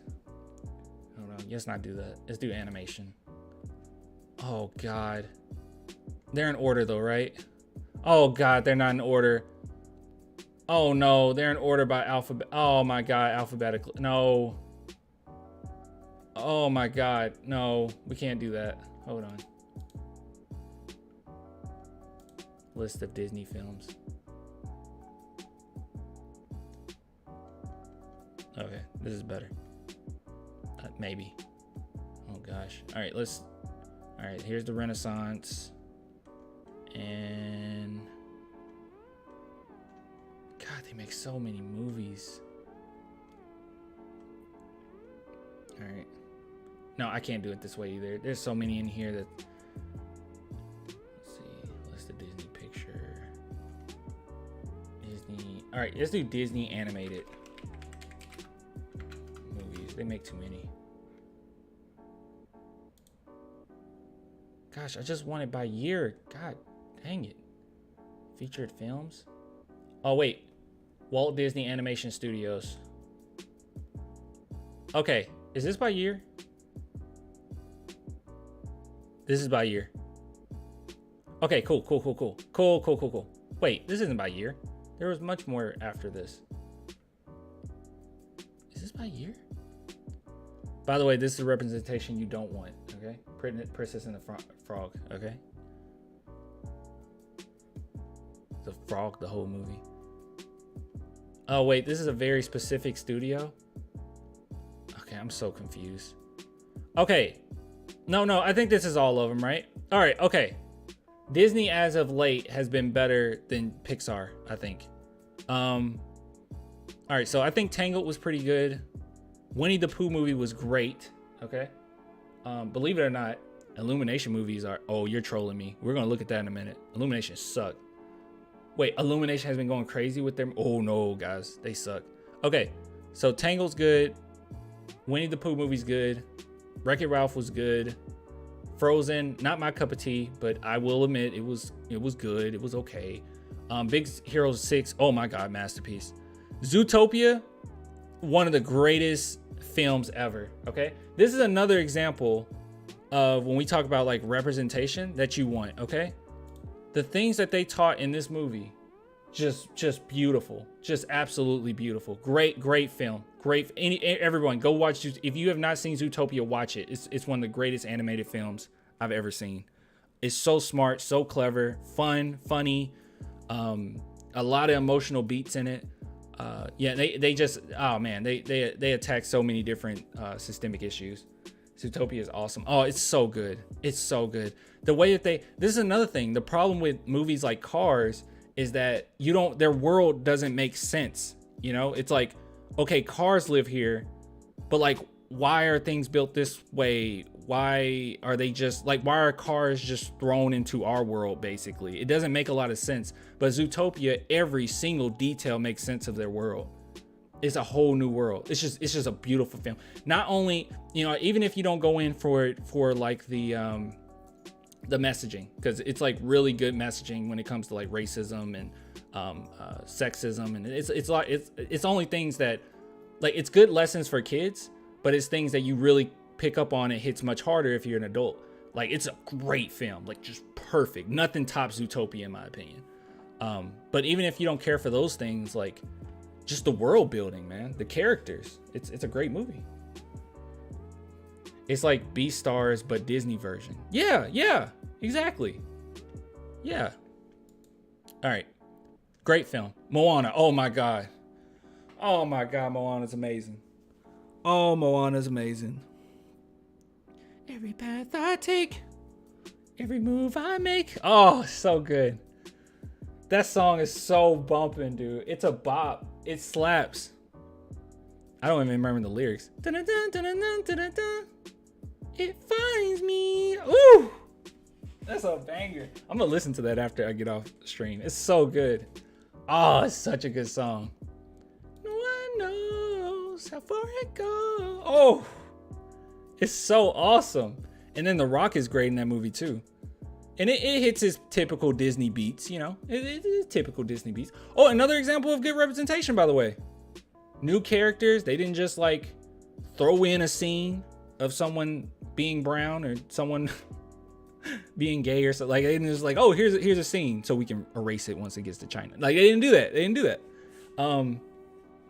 No, it's like it's entrenched in the culture. You understand. It's great. It's a great film. See, I thought Coco. Yeah, I thought Coco was just Disney. I guess it is Pixar. Wreck-It Ralph 2 sucked so bad. It's like it was created by people that didn't understand the internet. It's like really bad. Like it feels like boomers made it and they didn't understand the internet and how it works. Also, Ralph, his relationship with the girl is really weird, and it wasn't like that before. It's one of those where it's like you didn't have a good idea for a sequel, so you just shouldn't have done one. Frozen 2, I didn't like it, but I don't like Frozen anyway. Would I say it was a good movie? I don't even think it was that great, honestly. Raya and the Last Dragon, I didn't see this, so chat can tell me if that's good. Encanto, is it Encanto or Enchanto? Encanto? I think that's good. Or I've seen, why did I say I think? I saw it twice. It's okay. It's all right. It got some bangers in there. Some songs that are some bangers. But overall, I didn't think the world building was that great. It wasn't too much to it. Yeah. And by the way, Strange World, I heard it sucked. I didn't see it. So I guess Disney hasn't been like phenomenal necessarily. I guess they've just been much better than they used to. I guess that's what it comes down to, huh? Yeah, they've just been better. Because look, you got 1999, 2000. Yeah, the 2000s were terrible for Disney. Well, I mean, not fully. You got Lilo and Stitch. Chicken Little sucks. Meet the Robinsons. I feel like I didn't like that movie. I'm not sure. Bolt wasn't that great. Princess and Frog wasn't that great. I guess the 2000s were pretty rough. This is a Spurs channel, right? Why are we talking about Pixar movies? This is my channel. So we talk about whatever I want to talk about. Oh, wait. Okay. Last thing. Illumination. Because you guys mentioned Illumination.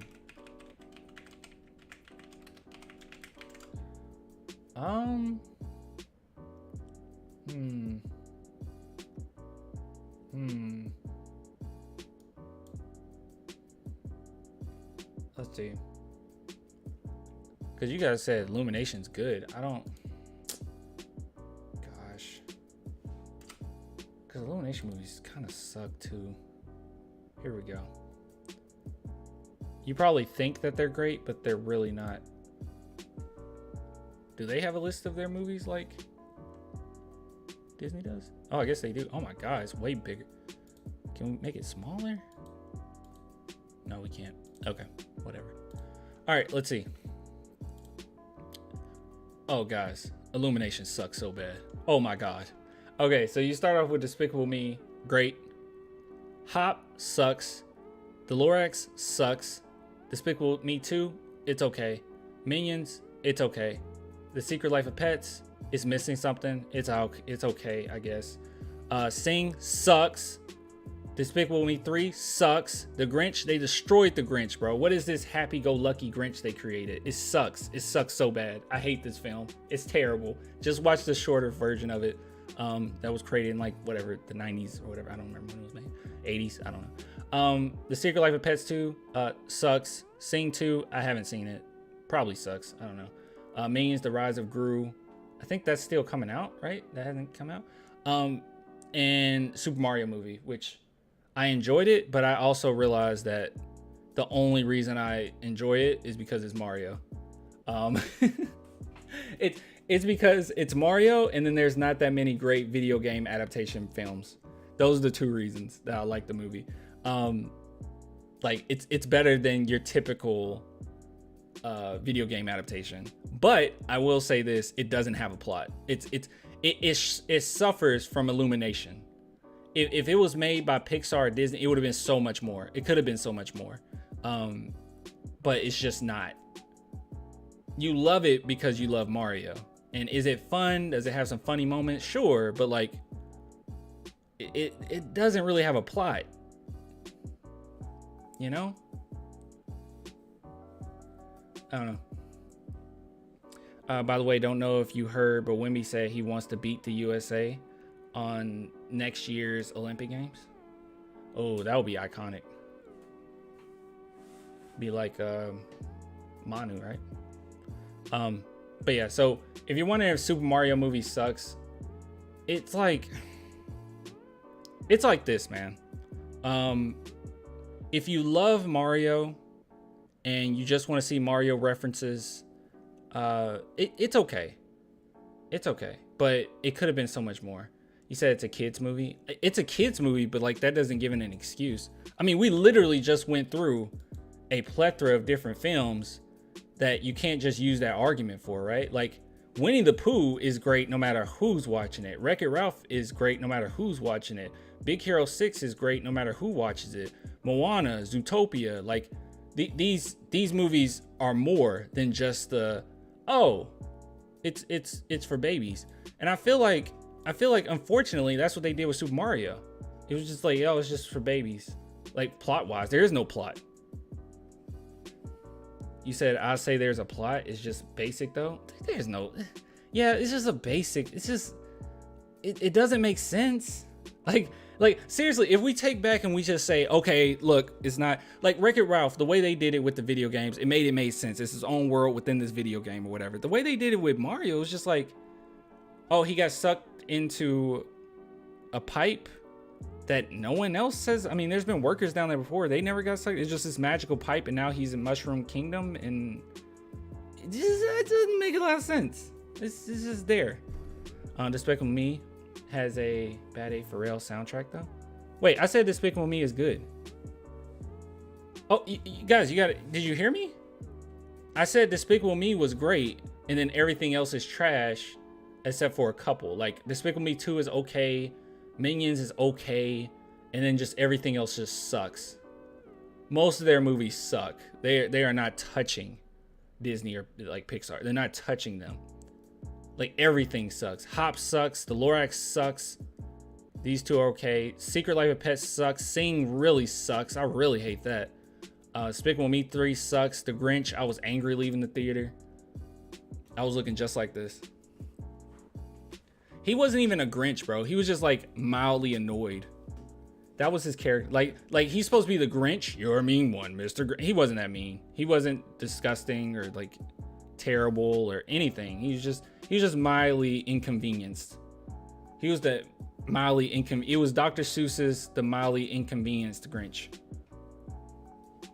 Terrible movie. To be fair, Mario in the games isn't big on plot either. No, we can't use that. We can't use that, okay? Like every single animated film can be more than what they are. Like you can't just say, well, Mario isn't much, so who can? No, you can still make something that means something. You can elaborate a little bit more on things. Like for instance, they brought up the fact that, okay, perfect example, okay? They bring up the fact that in this early on in the film, okay, that Mario, spoilers, maybe, but Mario's parents or dad thinks that Mario's wasting his time with his plumber business, right?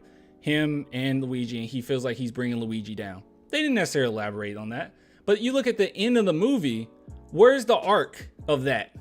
Because they were proud of him because he fought some random turtle in the city, so now he's not a failure. I don't get the connection here. We haven't seen you all movie. Mario brought it up like another time, maybe. It's just not a good. It's nothing. It's a big bowl of nothing. You can't make me believe that if Pixar, Disney had their hands on this, they couldn't have made it more. Just make a good plot. That's it. It was a lot of things where it was like, I want you to do this for me. Okay, we're going on an adventure now. Hey, I'm coming too. Okay. Where adventure? Oh, we're at this thing. Okay, well, before you can come with me, you got to do Mario things. So here's a platform. Can you finish the platform? I mean, I know I'm in a rush and like Bowser could kill all of us any second, but I'm gonna stick around all day for you to like finally complete the platform, and then you can roll with me, even though I don't know you. It's like, what? Well, come on.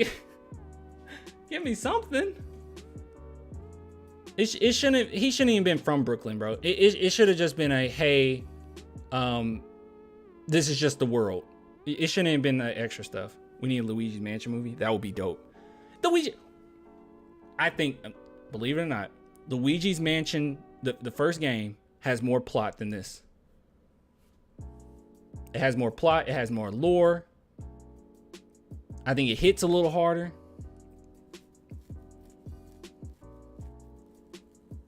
I don't know. Did you win over the world? I don't know what you mean. Did he already go over everything? Why is Mario the topic? Oh, yeah, dude, I went over everything. Yeah, it's done. Sorry. Yeah, we've been done for a minute. If you didn't catch anything, don't worry. Like, this live stream will still be up, but I'm going to have it all posted, like, throughout the week or whatever. I don't know. That's just my take. All right, guys, I've been on here for a super long time. It's been 3 hours. Yeah, I think I'm going to get on out of here. Mario was super rushed. It was just like this thing. It was just rushed straight through. The movie sucked, dude. I mean, well, I enjoyed it because I'm a Mario fan, but I will, if I had to criticize it, like seriously criticize it, I will come out and say, hey, this wasn't that good. Like, it's like if I take myself out of being a Mario fan, it's pretty trash. Like, let's just say I didn't know anything about Mario. It's like, why are we doing this? What is this? Why are we doing it? It's just reference after reference after reference after reference. And yeah, the voice acting I thought was pretty good. People were angry about Chris Pratt. I thought he was fine. Thought Charlie Day was fine. I like Jack Black a lot. Thought Peach's voice was fine. Cranky Kong, I think that's his name, right? Cranky Kong. Why the heck? What was his voice? That voice is terrible. It sucked. Seth Rogen was fine, I guess. It was cool. It's just like when you see movies like that get like $1 billion, it's like, yeah, well, yeah, it's Mario, but other movies deserve it more. Like Puss in Boots.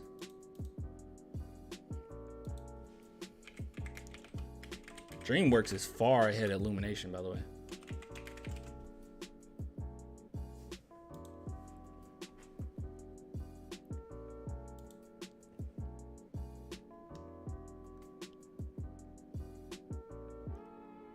I didn't like the bad guys that much. But yeah, Puss in Boots is awesome.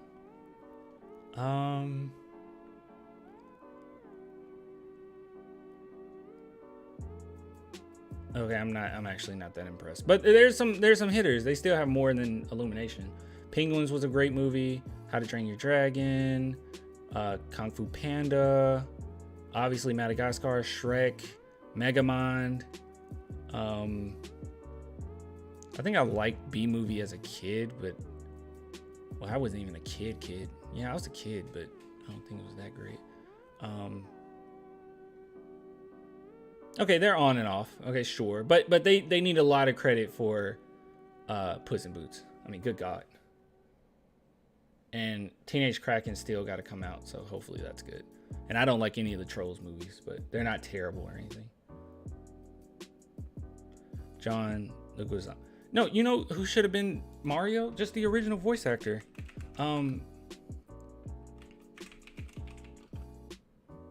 Charles Martinet. Believe it or not, I actually got his autograph. I've seen him twice now. At conventions. And I think I'm going to another convention. He might be at that one too.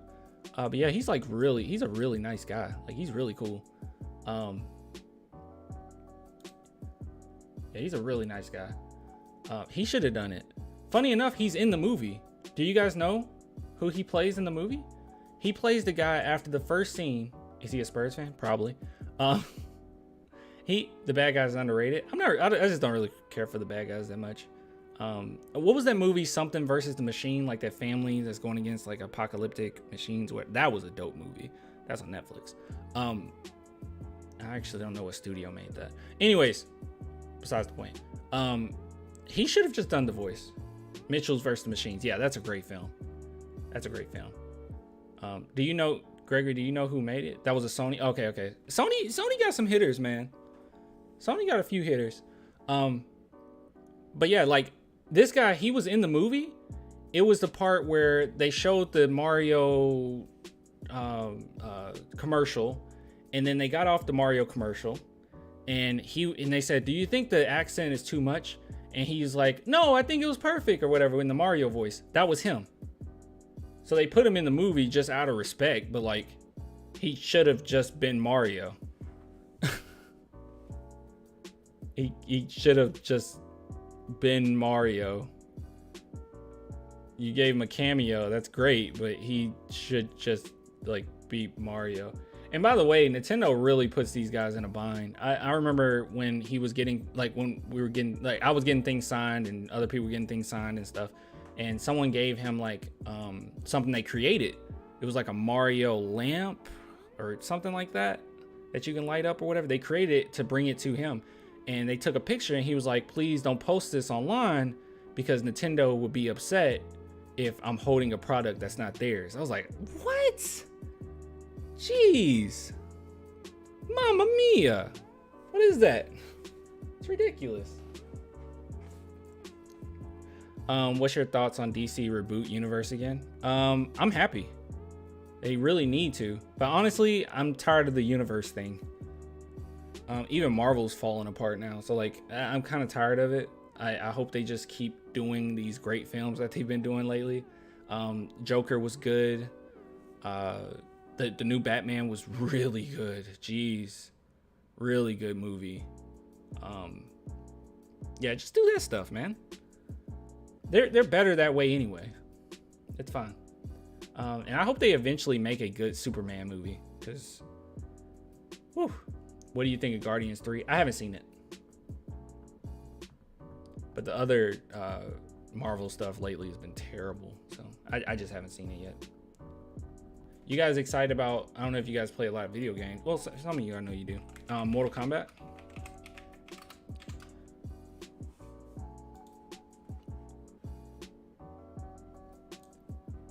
That Mortal Kombat 1 looking nice, boy.